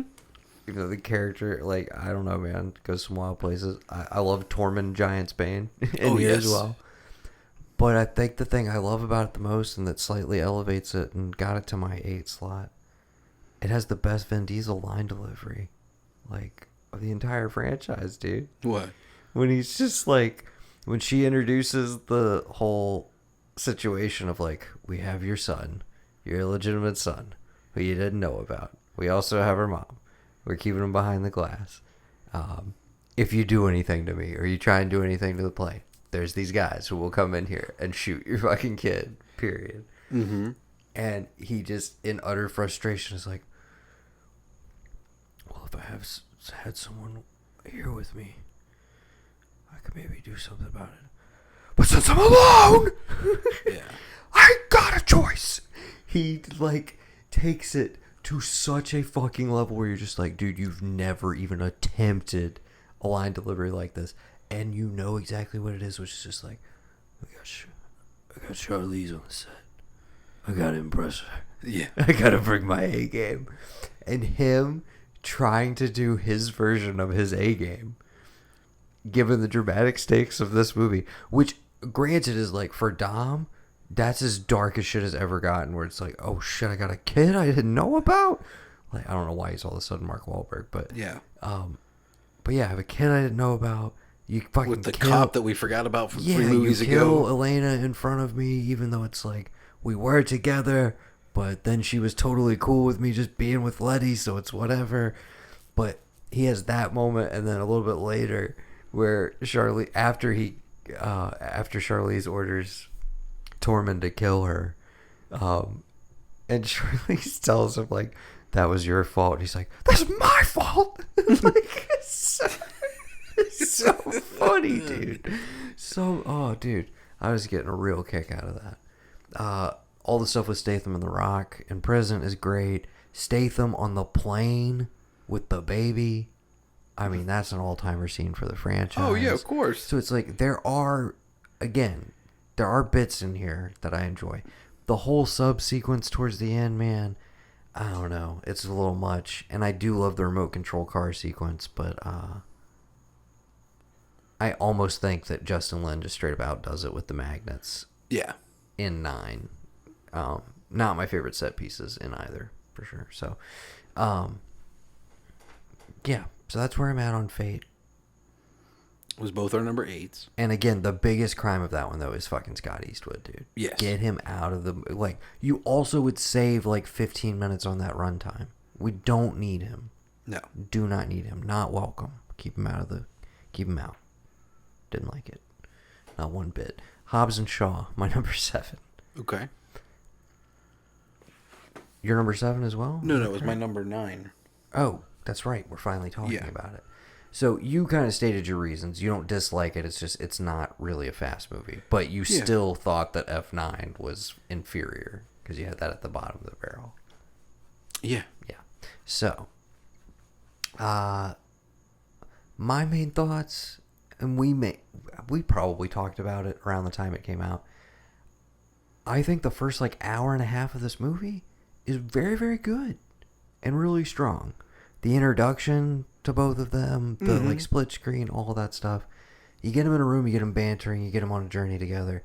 It all plays. It all works for me. You got the crazy office building set piece, running down the side of the skyscraper, them fighting the guys, get through on the opposite side, all of that stuff. Super fun, dick measuring contest sort of stuff between the two of them. And it totally plays. It works. And then I feel like the movie kind of reaches its logical endpoint at the kind of Chernobyl style place. Right. Where they're rolling around with trying to take out Idris Elba's character. And I really felt like it should have ended there. And then it has the whole Samoan arc, which feels like another movie, which feels like it should have been the sequel. Right. Tacked onto the end of it. And it starts reaching such ridiculous levels of incredulity where it's just The Rock, I get it, dude.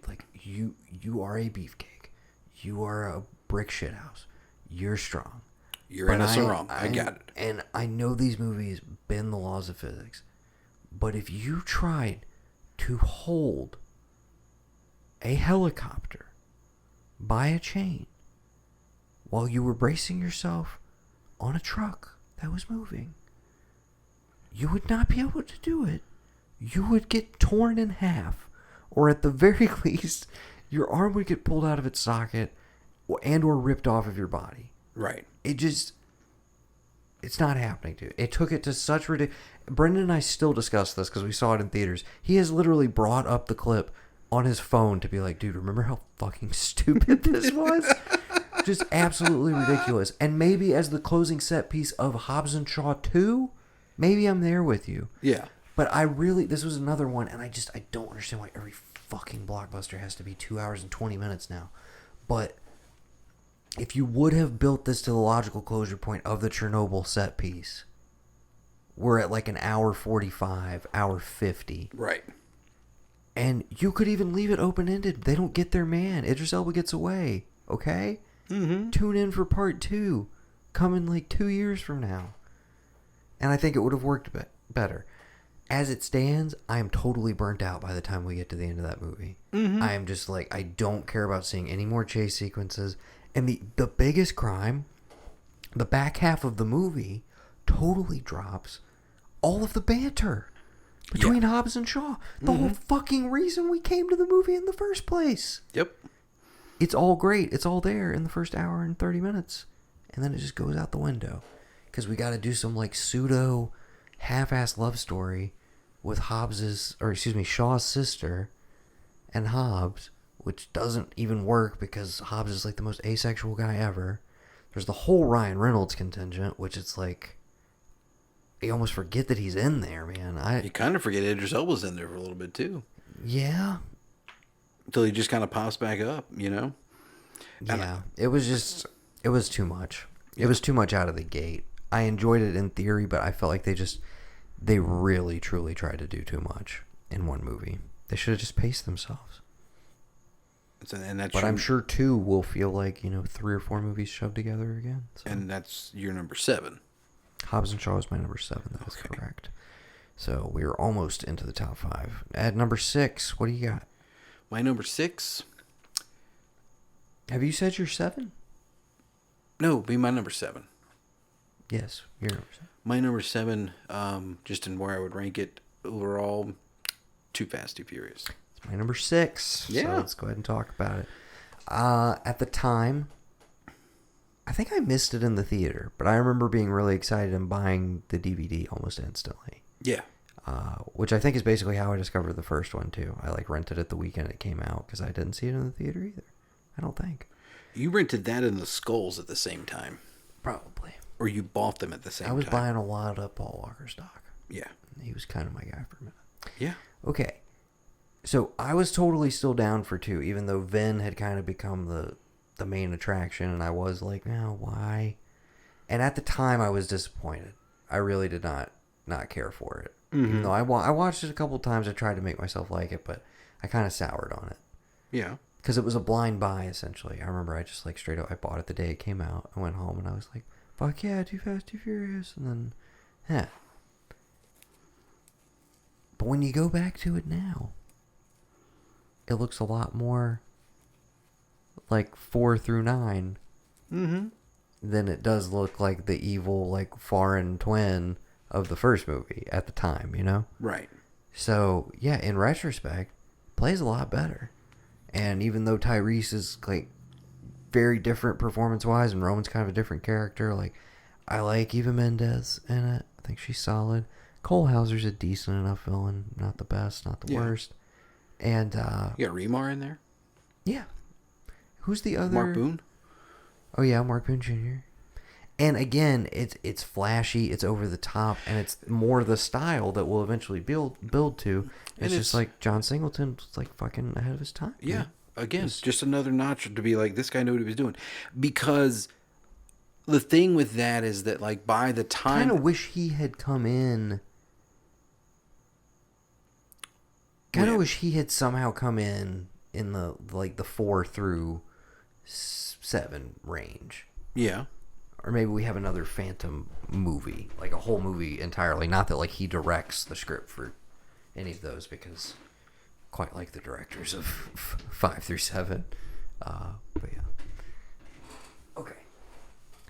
But no, I was saying, by the time the second one comes out, with it being what it is, it's already... What the first one was the first one. And people who were already into things... You could tell a true car guy, because a true car guy was not necessarily concerned with what it looked like, did it have a PlayStation in it, how flashy it was. It was how fast is it? Because there was guys that I knew that were doing stuff that people were doing in that movie, they were doing that years before it ever happened. It was just weird thing of somehow there was a groundswell when the first one happened, and they kind of dove into this culture. And I've heard Jordana Brewster talk about it. It's like this little L.A. movie we made. It was just a movie we made in L.A. about what was going on in L.A. at the time. And by the time you get to the second one, the culture and everything about cars and what's going on with them at the time, it's at its fever pitch. Hot Import Nights is everywhere. You got Need for Speed Underground. You got it all. It's hit this zeitgeist moment. So I like the idea that he... You got Pimp My Ride. Right. Right around the same that's time. In full swing. That's all of Tej's garage shit is 100% exactly. just that vibe, yeah. And I can appreciate Singleton being I'm aware that this is a thing everywhere, but it's not going to be a huge thing to my movie. Because yes, I'm going to have it there, but I'm also there is going to be this central story that it's also just kind of like a decent Miami Vice episode. Yeah, exactly. Yeah. It feels like you could literally make or it a Miami. decent 2-parter, I guess. Yeah, You could eat Carter Verone could have been a villain on any one of those old But episodes. yeah, of Miami Vice. it has retroactively risen, because definitely if you asked me around the time that like 5 came out, I would have told you that 2 was probably the worst in the franchise. Right. Like I would have put it below Ampersand, but Yeah. yeah. Okay. So that was my number 6. Was Your number 7. Right. So let's get your number 6. my number 6 would be Ampersand. Okay. I already kind of stated my reasons. Redeeming value, it is getting the band back together. Yes. It is also setting the table for like where the Letty stuff is eventually going to go. Yes. And Brian's turn to like, yes, I have a commitment to my job, but I have a deeper commitment to this family now. Right. And these people. So I get that it's important for that. Mm-hmm. I love John Ortiz. Yeah. They just spend too much fucking time in those tunnels, man. Yeah. I just don't like those tunnels. All of the driving, from what I remember, I've only seen it the one time, I was just very bored by. And then there was a lot of CG, which I felt like, again, when Singleton was starting to do it in 2, it felt like too much at the time. I didn't like it. Mm-hmm. And so I was hoping that 4 was going to be like dialing back and like more practical stuff. But then it had those moments, and I was just like, I don't know, this is dipping back into that territory. And it's before it had established where they are now, where it's a crazy international action thriller. Right. It's not. It's still on that teetering line. Right. And I feel like, 5 is when it establishes this is what it fucking is. Yeah. But I just don't. I feel like it's all kind of half-baked. So much so that I was like, I forgot that it was Justin Lin. It's Yeah. very weird to me that Justin Lin has some of the high highs in the franchise and some of the lows to me in the franchise as well. Like, that maybe not the most consistent, but he has made some of the best at the same time. It's weird. Which is why I was really hoping for more from F9. I was hoping I was going to be like so much more jazzed on it coming off of 8. But, yeah, I don't know. And maybe, I don't know, maybe a year down the road I'll feel differently. But Yeah. okay. Any other thoughts on Ampersand? Like stuff that you like about it? Obviously, you've got it a little higher. You've got it higher than a lot of other stuff that we've talked about. So it's the payoff one. It's the one that like got my friends back into this group. Like, we're all gonna go see a Fast and Furious movie. Like, I remember the night I went to go see it for the 3rd time. I took a date to it, and when I got back to my buddy's house, they were all freaking out because one of our friends had his brakes changed and like forgot to pump brakes to like actually get the air back in like pads and everything. Wanted to put his car in a ditch. So I rolled up onto this happening after having this date with this girl, and I was like, whoa, this is wild. But knowing what it was, watching it with her, she's like, well, wait, Letty, but this and that. I'm like, just watch. It'll be fine. You'll get it. But it was just, and it was one of those like reading into it where it was like, oh, so, he's been planning this since the end of the 3rd one because of the promise of that. And then hearing about Paul Walker being like, I want Vin to renegotiate my contracts because they paid him a lot and they greenlit like 2 movies for him. Like, I got to get him to like do my deal again. I'm here just because I'm down. Let's do it. And it being the return to Vin Diesel of it all, having missed him from the 2nd and 3rd films, and everybody from the 3rd film, but that setting it up and getting to see. With where 1 ends, getting to see the actual aftermath of that. And it's not, because before then it just lives on in this thing of like, well, hey, this guy just did this thing. He bailed down to Florida. We don't know what happened. Well, last thing we saw, this dude just went driving on down to the coast. But where the hell was he going? We don't know. We just know he lives. Turns out the Dominican Republic. Yeah, the DR. Anyway, so seeing that Turns out he was hanging out with Cardi B. Yes, a lot. Yeah. And the 2 guys that he randomly met in county jail somehow. Yeah. That was a nice touch. His cousins. Cousins. Again, I said all the flashback stuff. Yeah, it's all nice gold. touch. Yeah. That's the one thing that we will talk about when we get to the end of this, that I will highlight that I think is very well done. I haven't seen it in any other franchise. Well, you gave your pitch for what you want to see. You want the barbecue movie. I have my pitch for what should be Fast 10. Okay. And I'll give it to you when we get to the end. That'll work. So yeah, that's pretty much all I have for that. Nothing really great with the call. The other thing I do appreciate is like him being able to go through the DMV as an FBI agent, like I want this car, that car, and like him working on it, them racing and being like, you know, you never had me. There's still that race, like they, you know, did I win? Did I not win the last one? Who did what? That's still a thing there. Yeah. It's still amplified, but it, again, I feel like if I went back to, and again, I just decided to start my rewatch journey because I hadn't seen 6 through 8 at the Right. time, and so I started back with 5. right, And in theory, I should have actually done 4 right, because you need the transition.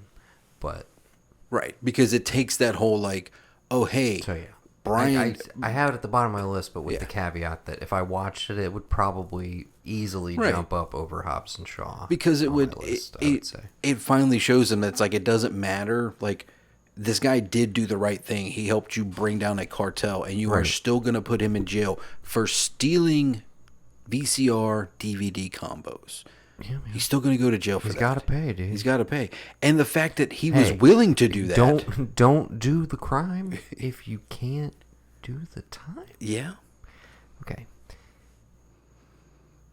but again, it gives you So- that like once he realizes Dom was like ready to accept his fate, and he realizes, well, the system fucked him over because look what all the good he did over the couple bad things he did. You know, Yeah. really, if it wasn't, I mean, the trucker would have had to press charges for it to be really the last time Brian and him interacted really would have been on the trucker to go file charges, be like, I want this dude, you know, because he could have been, oh, yeah, no harm, no foul. I fucked you guys up. I'm leaving. I don't care. But now he sees like, hey, wait a minute, this isn't right. And that's again his turn. Ford is his turn to like, all right, I'm gonna go on the other side of the law. Let's see what happens. So yeah, so this is gonna be your number. My number 5. We're into the top 5 now, Right. I believe. Yes. I got Fast and Furious 6 at the 5 slot. Okay. This is the Letty one, right? I agree. The Letty one of the bunch. I concur. I have 6 there. Oh, you have 6 there as well. Yes. Okay. You got Owen Shaw as the villain. Pretty solid addition. A step in the right direction of I agree. branching out. And I started to say it earlier. This one has a very early nighttime chase scene where he's doing the like shooting out the things that disable. They like latch onto the car and they disable. And like Brian does the cool shit where like everybody else's car has been taken out and everything. You're like, oh fuck, dude, he's about to be screwed over too. And he just like clips a wall and like breaks it off and shit. But there's a lot of great practical driving in that one. Right. And it's an early one where I was just like, dude, it's fucking cool. And that's when Shaw has the like the ultra car. The like I can drive straight at you, and you'll just like fly over me or whatever. Yeah, because kind of thing. it's like a. It's got the scoop on it. Yeah. So that very cool set piece. That's also. Try and help me here. 6 and 7 I get a little bit conflated. 6 we have Joe Taslim from the Raid and Yes. most recently Mortal Kombat. And But we have the scene where like in the subway Where Han and- is it Han and Roman yes. try and fight him and get their asses Right. kicked? Because that Gal Gadot and what's her face try and fight Gina Carano. it's pretty much Michelle. No, it's not Gina Carano. It's yes, no, it is Gina Carano. Yeah. Because it's Ronda Rousey in 7. 7. Yes. Yeah. See again, because I watched them all together. I'm like, wait, which Because one Gina was that? Carano just had Haywire that came out, so she was kind of popping. Ronda Rousey was rising. She hadn't been beat yet when they cast her in 7. As soon as she got cast and they filmed everything, she lost really bad to Holly Holm. So by the time 7 came out, you're like, what are you doing in this movie? Like you're done. You've lost twice. Like, and she's since faded from the sport. Like that's it. Like, but. I'm sorry, like Misha Tate and like Chris Cyborg, they don't look as good as these other 2 women, so they're not going to put them center stage. Okay, but we're talking about the Gina Carano fight in this one in the subway. Yeah. That's a great set piece. There's a lot of fun stuff. Yeah, the tank This is pretty good. The tank. Oh, yeah, no, this is the tank. This is the I gotta drive my car into the side of the bridge, catch Letty in midair, turn, crash into another car my on the other back to the side, windshield, and yep. just be totally fucking Yeah. fine afterwards. No, that whole high, like, there's some great stuff in there, man. A little, it starts to verge on like, maybe can we rein this in? Can we get the runtime down a little bit with the final set piece sequence, the plane, the Yeah. takeoff, the extended runway that goes on seemingly forever. But even as I'm saying that, it's like you got the fucking Rock and Vin like working together in the back of that. Some great fight sequence, like hand-to-hand stuff there. You've got the car stuff going on the ground, and then you ultimately have the death of Giselle. Who And randomly that just popped in moment- in Fast and Furious is like, oh yeah, I work with this dude. That's the other thing. I forget that she shows up Yeah. in 4. So Right. that's the connective tissue for her as well. But yeah, so you have that emotional beat, which they don't like do enough justice to in the moment, where it's like, you guys are all just at the barbecue, like, hey, yes, I guess Han's kind of sad. It's like, dude, She she just fucking dove. died. Like, She just saving dove his out of this life, dude. franchise. It was like, fuck you, I'm going to be Wonder Woman. Yeah. That was it. But yeah, it's a good one. Well, see, the thing I do definitely a good appreciate one. about I like that is like the end of 6. Again, it all goes to the endings of these. The end of 6 is, I think I'm going to go to Tokyo. She always talked about Tokyo. And then we get the ending credits of like, oh, hey, by the way, hey, Dom, like, you don't know me, but like, you're going to learn. You get and you Breckin realize, Statham showing and you're up. like, oh, shit. Oh, wow. And it's the same exact Mercedes. It's Han's car flipped over. Oh, it wasn't such a random thing. He was being watched by, oh no, who is this dude? And it gives us the payoff for 7, which is, the transporter. yeah, it's him. I miss those movies, dude. I really wish Statham would have done the 3rd one. Because wasn't He it did 3. He did 3. That's right. The guy with the He what's did his 3, face? and then they rebooted with Ed Screen, I think. Ajax. Yeah. Francis. Yeah, I know who you're talking about. He's also in. But yeah, I don't really have anything else more to say about 6. But that's when I would say, I mean, the top 5 I think are like genuinely good movies for the most part. Yeah. I have problems with some of the other ones, but I would say from 5 on we're pretty solid. So about 50-50 on the franchise. Yeah. I don't know if this is a full on like, oh, the odd ones or the even ones, like which ones are good, which ones are bad. I don't think it breaks down like that, but I mean, technically, yeah, it does to me. 1, 3, 5, 7. but then by that logic, 9 would be fucking dope, and it's not. It isn't, yeah. So That's true. But But is it technically, it's 10, which is still even. I don't know. See, there you go. Which would make Hobbs and Shaw the 9th film in the franchise, which I did like.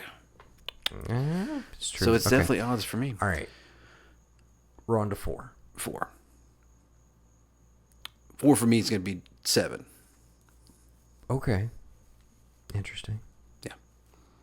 Interesting. Yeah. 4? Really? Yeah. You want me to just give you the rest of my top 10 real quick? I can lay it all out for you. It's real simple. We're doing this as we go. Okay. My number 4 is the OG, the Fast and the Furious. Okay. Number 3, for me, Tokyo Drift. Okay. My number 3 is the OG. Okay.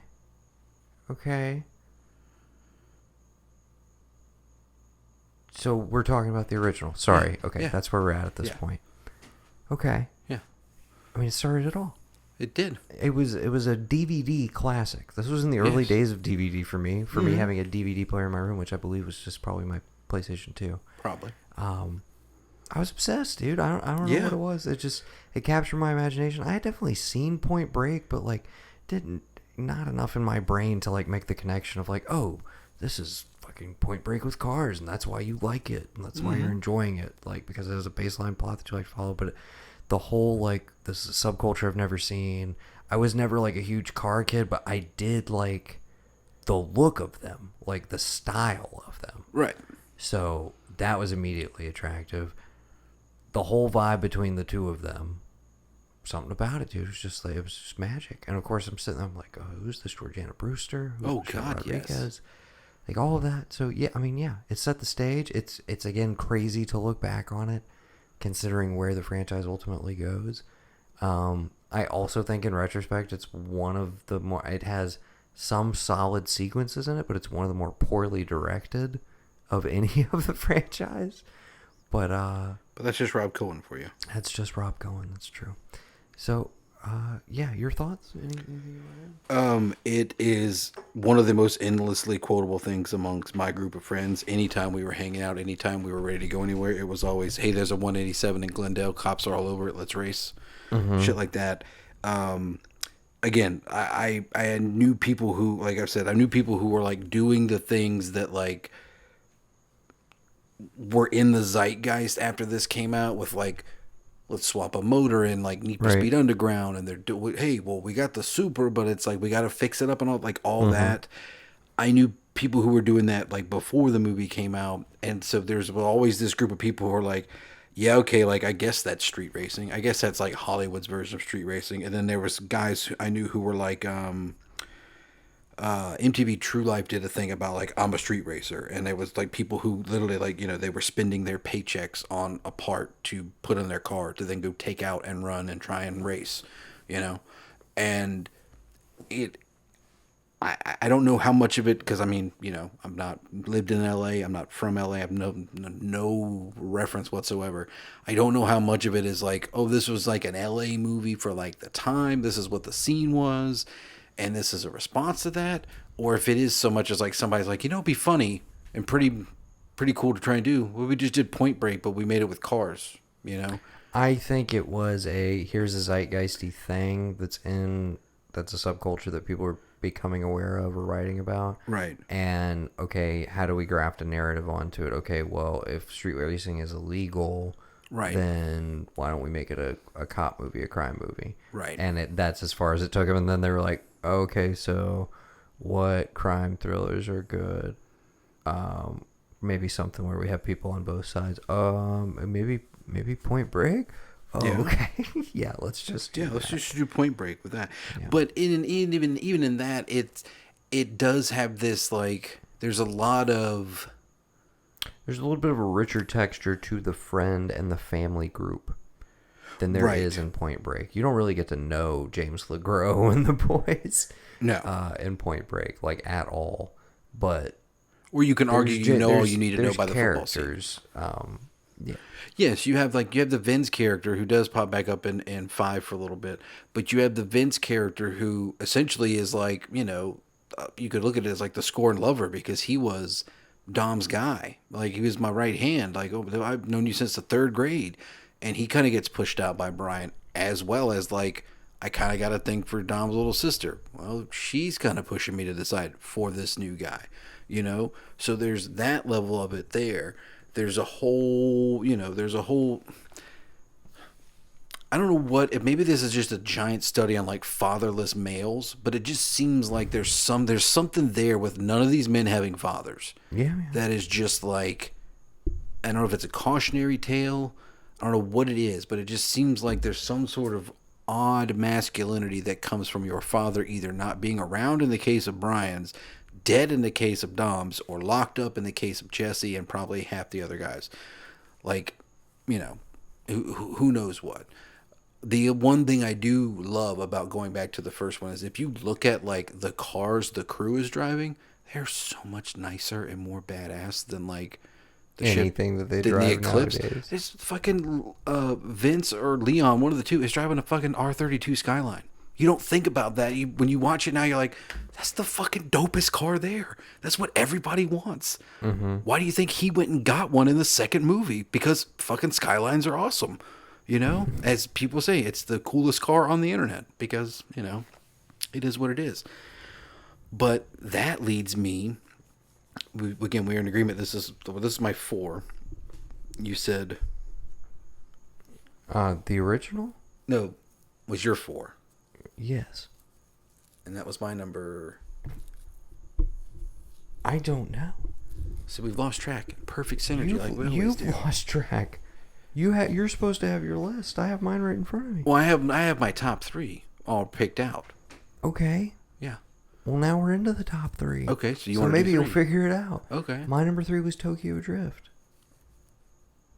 It's my number 2. Okay. My number 3 is 7.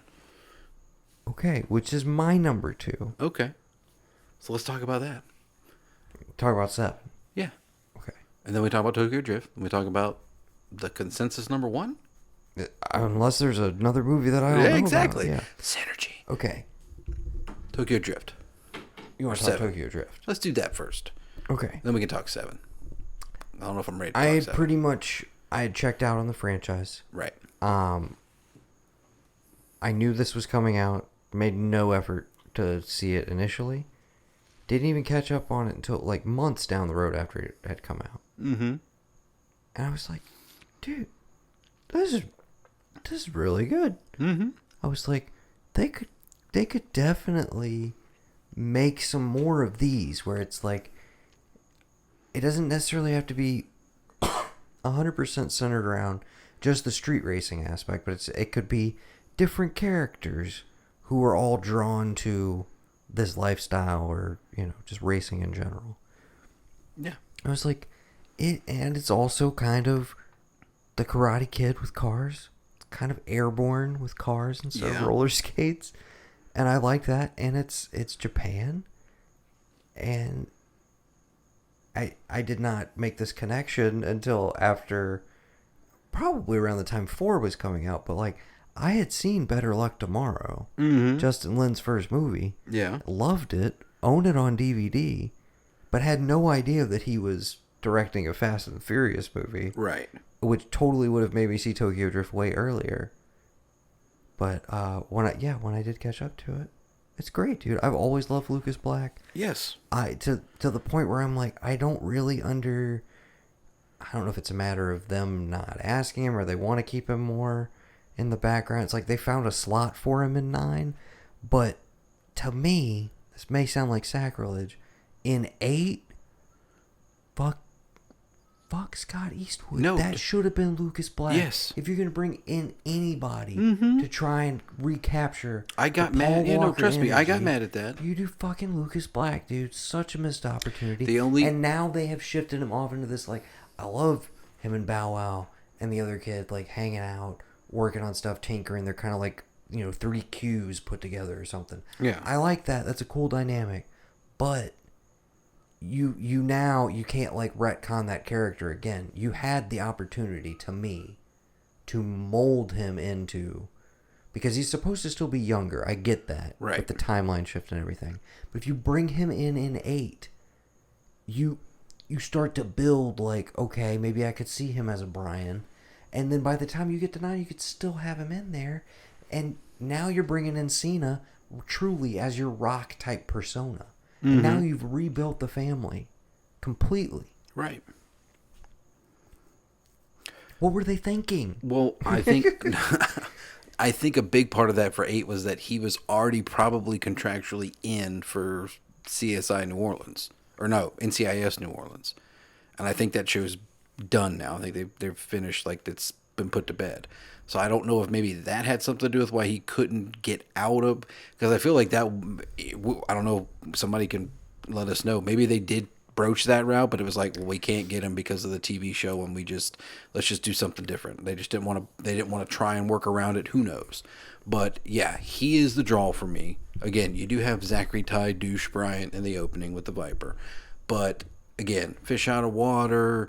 military kid has to go stay with his dad, stay out of trouble, okay, now wait a minute. They don't drive in a straight line over here. Him getting indebted to Han being like, it's just a car, man. Like, I'd rather see what you're worth. Like, and you weren't going to back down from this dude. So fuck it. Yeah. Use my car. The character of Han, I have a hard time when they shove him in to 5+. I have a hard time with it because I love this version of Han. Right. Because if you know what this guy is now, it retroactively, and this is when we can talk about the writing, retroactively what happens to Han in this series makes the 3rd movie with him such a fucking better movie when you watch, knowing that this was a man at the last road. His love was gone. He had been through all this stuff. He had been making moves with Vin Diesel. So when Vin Diesel shows up at the end of the 3rd one, it's like, I knew Han, totally plays, But you know why he was on the hustle, why he had money stashed, doing what he was going to do. And it's why it didn't seem like he ever had one woman, because his love of his life is dead. Right. He's just going to do whatever the fuck he wants to do. Any new girls, models, whatever, doesn't matter. He was that dude. A lot of people I knew were like, oh, well, you know, he, whatever. I wanted to be fucking Han in this movie the minute I saw he's it. the coolest thing He in is the movie the by dude. far. He is like the... He's arguably the coolest character in the entire franchise. Right. Yeah. Yeah. And still has not really been given his full-on due. No, arguably. I don't think he has. And I feel like they made 9... They kind of were just like, well, it's also this thing. Amongst us also trying to, like, introduce Cena and everything else. It's like, also, hey, we gave you Han back. And it's like, I feel like they did not give it enough time to, like, breathe. And it's like, well, you don't get to bring him back again. So you guys kind of already shot your wad on that. So yeah, I didn't like the idea that, it was all orchestrated. I do think he needs to have a substantial, like, standalone set piece of... Or give him a cool pairing. I don't know if the girl from 9 is now going to be in there. I feel like that's the logical thing, because it's like after 7, when you pick up women, they just stay around. Yeah, like, you they just picked gotta up keep females in the mix. We even on the talk team. about Ramsey they're the doing hacker. they're supposed to be doing the the female Fast movie where it's just the girls. Oh, I didn't realize that. Yeah, well, I'm interested for, like, okay, what is the narrative where, like, all the guys are just, like, not in on this one, like, ladies only? I'm very curious. But yeah, I think it's supposed to be 10 part 1, 10 part 2, the Lady Furious movie, somewhere in there. I don't know. Okay. But yeah, Tokyo Drift is great. And it does the thing that I will say. I've said it before, maybe on this show, maybe I haven't. Because of where it makes everything in the timeline of what happens, it makes complete sense. And I don't know if it's just like luck writing or if somebody actually decided to put this together. But the idea that when you're watching Tokyo Drift, the 350Z and one or two other cars in there are new for the time in 03. But everything else is just... You know, it is an old racer that somebody's worked on. You know, they were done making RX-7s, they were done making Supers, all that kind of stuff. But to know that, like, okay, all this you're seeing with, like, Tokyo Drift, this is a past version. Like, when we are at, you know, 7 and up, this is something that's already happened to Han, who knows when. It gives this credence to the idea of tuner culture, where it's like, we don't go buy brand new things. We are dealing with 10-plus-year-old cars. Right. Because that's all any of my friends ever had. Yeah, sure, some of them went and bought brand new things, but they weren't ripping them apart and doing shit to them nearly as much as they were doing it on 10, 15-year-old Japanese cars. Mm-hmm. So I think by way of, like I said, you know, luck writing, serendipitous writing, whatever you want to call it, it does give credence to the people who are going to see these movies, because they are operating in a space of like, oh yeah, that's me. Like, I had a 10-year-old whatever car and I did this to it. It does that, but it also allows you to basically say, hey, remember this one little strange third one we tried to do that, like, the big draw was Vin Diesel coming back in the very end? We can make something of this and we can add it into our bigger story. Yeah. And it all matters. And it doesn't feel, until you get to 9, it doesn't feel forced. It feels perfect to me in terms of, like, you lose Han in the 6th one because he's jaded. And at the end of the 6th one, you're also saying, oh yeah, he died. You remember he died in this 3rd movie, right? Well, now I'm going to show you what happened. It was really this dude out of nowhere. And then when you start the 7th movie, which we can parlay into 7, you start with him getting the phone call of like, I've just fucked your boy up. You don't know who I am, but you're gonna. By the way, have you checked your mail lately? Right. It just, some of the best writing for what it is in this franchise. I don't think I've seen a franchise be able to go and pull and call from things and it not feel forced and it not feel just like someone's trying to shoehorn the idea of like, did you see the other one? Have you seen it yet? Like, it all kind of flows if you are even remotely paying attention. There's no deep dive you have to do. You can literally watch these like you did and get the connective tissue of, okay, so the events are 1, 2, 4, 5, 6, 3, 7, 8, 9. Yeah. I get it. You get it just by watching them. You can watch them in any order you want. But again, that would be the recommended order. Yeah. But so 7, we have Letty fully back in the mix, and this is, Deckard Shaw now avenging Owen, his brother, who they didn't fully kill in the previous movie. Severely fucked him up. They just fucked him up, so now I've got to kill all of these people. I'm going to blow up his house, etc. Anyways. But they'll all be friends by the next movie, so don't even worry about it. Yeah. Knowing this was the final Paul Walker chapter, I was pretty invested in just like seeing that through in general. James Wan killed it, dude. Yeah. I think this is the only one that like stands toe to toe action wise with 5. Yes. And you've got the driving through the skyscraper sequence, which is a lot of CG, obviously, but it's just like it's as practical as they can get, though. I want to watch behind the scenes. They did as much as they could on screen, and I appreciate it. But incredibly fun sequence. They're globetrotting all over the place, but it has. You're coming out of 6, which has the great take sequence, and you're like, how are they gonna? They're not gonna be able to do anything. Like they're not gonna be able to top that, right? Right. I think this convoy scene in 7, where they have to take down the convoy and rescue Ramsey, that's what they're ultimately there to do. Right.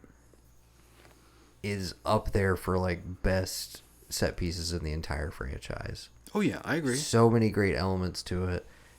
Eventually it builds to friggin' Brian having to fight. This one is Tony Jaa, right? Tony Jaa comes in 7. They're fighting. They're going at it, dude. The bus gets slung over the side of the cliff. A la Jurassic Park: The Lost World. Exactly. Yes. He locks him in there. He's like too slow. He figures it out. Runs across the top of the bus as it's falling. Michelle Williams fishtails, sticks the spoiler out to save him, basically. And I just look, it's the one element that, like, now, post this movie is just completely gone from this franchise, which is, like, Tyrese will, like, sit there and comment on, like, how wild something is, and he's supposed to be kind of the voice of the audience. But what I always enjoyed the most was the Brian moments of just, like, oh shit, or like, oh, I gotta do this or that or whatever. But there's this moment where like he does all of that. Michelle Rodriguez manages to save him, like slings him to the ground and everything. He's rolling through the dirt, and he does just have a beat of just like, that was fucking wild, like. And you just so rarely, because Vin is just like, he has to be cooler than anything. There's so many moments of just like, oh, I just did some badass shit. I'm not even commenting on it. But Brian would still have those moments of just like, holy fucking shit. And he just, in the way that he says thank you, though, to Michelle Rodriguez in that scene, I just like, yeah, they're both kind of acknowledging, like, it's just some fucking wild shit. What are we doing here? Like, how do we get here? Yes, exactly. Yeah. But yeah, that set piece does it for me. And then the payoff of him and Tony, which I could tell, again, knowing that he died during production, I'm looking for the seams and everything. And, like, that's a sequence where I was like, okay, clearly this is a lot of stunt work. Like, the second fight with him and Tony Jaa. Right. But whatever they did, and, like, it played for me. It worked. Yeah, no, I didn't. Knowing, I was like, they have that great final fight, and I don't know if it's composite or if they did have this moment or whatever, but when he tells him too slow, oh my God, how does he kill him in the end? It's the payoff, though, of, like, you locked me in here, but, oh, my God, I can't even remember now. Yeah. But, yeah. Does that have something to do with the parking garage? I remember there being remember The Rock breaking out of the jail with a minigun to shoot down a helicopter in this one, and I don't know what it had. Oh, yeah, because he's all banged up from... Wait, no, that's the end of... Wait, what? Which one is he in the hospital for most of? I gotta be 8 then, I guess. Maybe that's the end of 8. Or no, it's 7. Yeah. Because him and Shaw have that... That's like the first action set piece, is the knockdown drag out between Statham and The Rock. Yeah. Because this little girl, he's got like, oh, I gotta go to work, all this, and he's like, Yeah, the end of that one is when he like busts out of his own cast and shows Right. up with the gun and everything. And then the ultimate end is, of course, Brian's gotta go live a family life. Yeah. We get the montage, and it worked on me, dude. It totally I've told you. hit. And then I love, because I guess I knew this, but like, and then seeing it carried through in the other movies, like, I love that they just like let that character go off. Yeah. And like he still exists, and we just reference him. Oh yeah, and because it's they like, make it an 8. They're like, love we it, can't dude. call him in on this. Like he's out of the game, you know. And But then they want to have Mia back in 9, so it's like, oh, he's taking care of the kids. Don't worry about Right. it. And I was like, oh, okay, that's probably all we'll get. So when they did the moment with him Right. showing up at the end, or the car at least, right, I was like, I thought that was a touch of class and very, very moving. yeah. Good way to go out. I've told you the story of 7, right? What's that? Like watching it the night of and everything. This was opening night. I went with my friends. We all watched it. Wasn't a dry eye in the house whenever we left. We go back to Vance's. I mistakenly put the whiskey I'm drinking kind of like in the shadow, so I'm not really paying attention to how much I'm pouring. I'm just like, I'm feeling it, I'm good. Get back to mom and dad's, and I'm like, I don't know if I'm going to be sick or not. I go to the bathroom. I'm like, I'm just going to sit here for a minute. Like, I'm not going to puke. I'm going to be fine. And then I got it in my head that I needed to watch that sequence again. So I start watching it on my phone, and I start bawling my eyes out, drunk, on the toilet. And I'm like, just like, oh my God, why did he have to go? Like, this is so not fair, blah, blah, blah. To the point that, like, I just, somehow I'm up and I'm moving. And Becky's like, what is wrong with you? And I'm like, why did he have to go? No, she was like, pull your pants up. I was like, oh, whoops. But, like, somewhere in my drunken, God. of course, I did get up like 2 hours later and puke all over. And I was Thanks just for like, sharing that part. what the hell? That's what she says. Like, what the hell? What are you doing? I was like, I'm sorry, I'm sick. But yeah, me crying my eyes out on the toilet at mom and dad's, watching the end scene of Fast and Furious 7 is just like the absolute worst. But still in it, I can't listen to that song. A lot of it is tied into the fact that, like, Not that you'd want to, but no, Sorry. it just, yeah, but like I hear just the opening chords of it. And a lot of this is tied into, like, my friend Daniel passing away around this time. So it's like I still just can't listen to the song. I've only watched the sequence twice. Like, when I've seen it on TV and it's starting, I have to turn it off. I can't do it. But I think that all plays into the fact that our shared number one is the best of the franchise, hands down. Tell me what other franchise, 5 movies in, says, oh, you think it's about this? Nah, man, it's this. And this is what I said on the last podcast. They fucking changed the franchise for you, Noah. They know you love Ocean's 11. They know you love heist shit, a la Heat. And you still couldn't get back in until now? I know. So weird. I know. Again. So, 5 comes out, and I start hearing this rumbling of, like, 5 is really good. And I Yes. was like, I hated 4. Like, they're not going to get me back for this. So I don't get to it until it's, like, been out for a while. I probably Redboxed it or something. Meanwhile, I'm A1 day one in the theaters. And I was genuinely, I was like, dude, that was a blast. Like, that was so much fun. Great stuff, right? And then, I'll be honest with you, I think here's what happened. I listened to this is right around the time that How Did This Get Made got into these movies. Right. And started doing the Adam Scott episodes. Yes. And those episodes simultaneously, like, take the franchise seriously in a comedic way. Right. And they genuinely love it. You can tell that they do. Yes.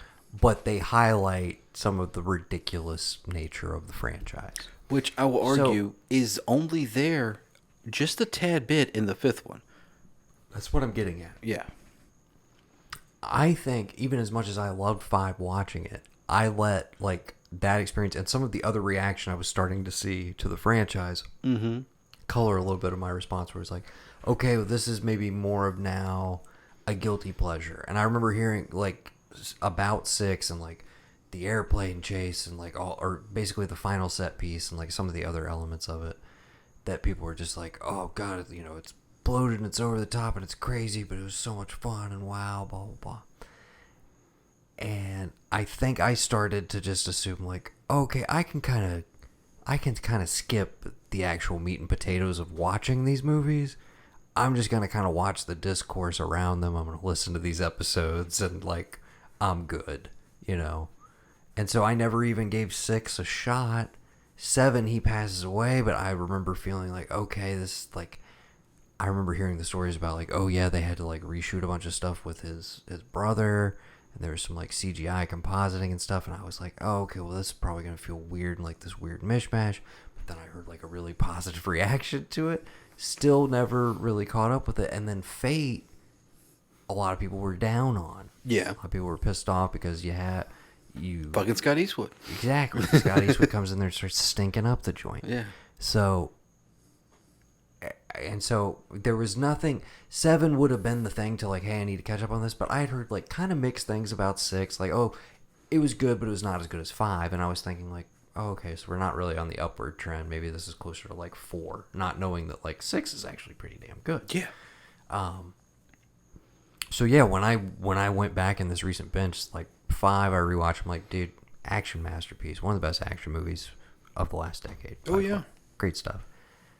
I watched 6. I'm like, dude, still digging it. Some great stuff in here. I roll into 7. I have the emotional punch along with like, you got James Wan. You got some fresh eyes on this thing. Yeah, I like it. I dig it. And then I started to hit burnout in the midst of 8, which is also a very long movie. That's when they've also built to the point of like, these things are 2.5 hours long. These are superhero films. Mm-hmm. But yeah, 5 I think is like, I think from a pure action standpoint, goes toe to toe with a lot of stuff from its era. I will say, going back to it this time, as much as I remember The Rock being like a holy shit, dude, The Rock's in this, I don't think Hobbs is really fully formed. No, he's only introduced. Not in this. really until 6. I mean, he's ended a lot, but I'm saying he's not really fully formed to me. Like Rock being comfortable playing this character until 6. I would say midway through 6. Yes. Because it's definitely with what Brian tells you about, like, this guy's Old Testament, like, he'll come after you, and the way that he's so militant in what he does, and then like watching his team get ripped apart, and then like, wait a minute, these guys that I've been fighting, they are fighting this guy too, like, and they're willing to help me. So like, one of my favorite things is like, I'll ride with you, Toretto, I'll do it. Like, oh shit, oh yeah, you know, like the scene where they. And it's weird because like everybody wants to talk about like, well, when the fuck did this happen? And I'm thinking, well, Vin Diesel's a career criminal, and Brian's an FBI agent turned criminal. You got Vince in there who, a career criminal, they can handle themselves with a gun. So when they bust out and they're like taking these dudes down, trying to help Hobbs and his team when they get ambushed, that to me is like the start of, well, now these guys are going to be able to do things that you didn't think they would do. Right. When they were talking about, like, who's a buster and holding money and trying to rob trucks, you know? It's like, if you get from the point that one of them is strapped on the end of the first one, Vince on the truck, all that shit. If you get from that point on that they've taken an L, you realize that maybe Vince, Dom, and Mia all were like, well, that's never happening again. So we're going to beef up, like, we're going to work out. We're going to get good with guns. We're going to be able to handle ourselves because, one, we're not going to let a slippery FBI agent get in our ranks again. And two, we're going to be prepared the next time some shit goes down. Right. And you parlay that into, you get the payoff with Vince when he was like, you fucked up my family, like, how do you think I feel? You get the whole, like, what are we going to do? What are we, this and that? And finally them being like, hey, we can't go anywhere. Like, we got to do something because Mia's pregnant, we're on the run, all this other stuff. And one of my favorite sequences is that opening, just like, let's take the car over the bridge and see what happens deal. Probably one of the best stunts in the entire, yes. Absolutely. You throw in a great bad guy. I don't care what movie he's in, whether he's Bucho. Yeah, we didn't really rank whether the bad he's Reyes in this. Old Bucho showing up is definitely. I can't get mad at that at all. You got, again, the chase sequence and the twist of the chase sequence, dude, at the end It's like a fucking chef's It kiss. is a chef's kiss. Yeah. Yeah, the final set piece with the safe is absolutely incredible. Yeah. We love 5. It's the undisputed best of the franchise. Indeed. We're going to reveal our picks for 2x2 in just a second. We got to get out of here. I do want to pitch to you very quickly. Go for Here's it. all I want from 10. Okay. They've been doing all this globe-trotting international stuff, dude. These high-stakes, world-ending events. You take the only 2, and maybe there's a third in the mix there, but for my money, the only 2 car films that stand head and shoulders above anything the Fast franchise has ever been able to achieve. Gone in 60 Seconds. Dude, Gone in 60 Seconds is a great fucking movie. No, it is one of the best car movies ever made. That's dead serious. No, but the 2 I'm specifically thinking of would be Mad Max Fury Road. Yes. And Speed Racer from the Wachowskis. Okay. Okay? I want a Fast movie that doesn't ever leave a car. Yeah. I want it Cannonball Run style almost. They're all in a giant convoy. They all got to get somewhere. Now, the setting you can pick. Maybe they have to drive coast to coast through America. That could be interesting in and of itself because we've been globetrotting. What if there's this thing or this like convoy we have to oversee, whatever. But I want the movie to start with in media res. They're in the midst of the mission. Mm-hmm. And I don't know if you've seen Speed Racer or seen Speed Racer recently, but another miracle of editing where it's like in that first race sequence in Speed Racer, they tell you the entire backstory and setup you need, but it's all in the midst of those 3 laps that he's doing. And it goes into flashback and it's all one fluid camera. Okay? Right. It's insane. So I'm saying you keep them in the cars and you can have flashback moments or like, hey, I'm thinking back to this briefing scene or whatever if you want to. I would love for it to be all this is happening. We piece together. Present moment is all in a vehicle. It is not moving. Maybe they all aren't even there and you're like, well, how did we get to just these people in this car?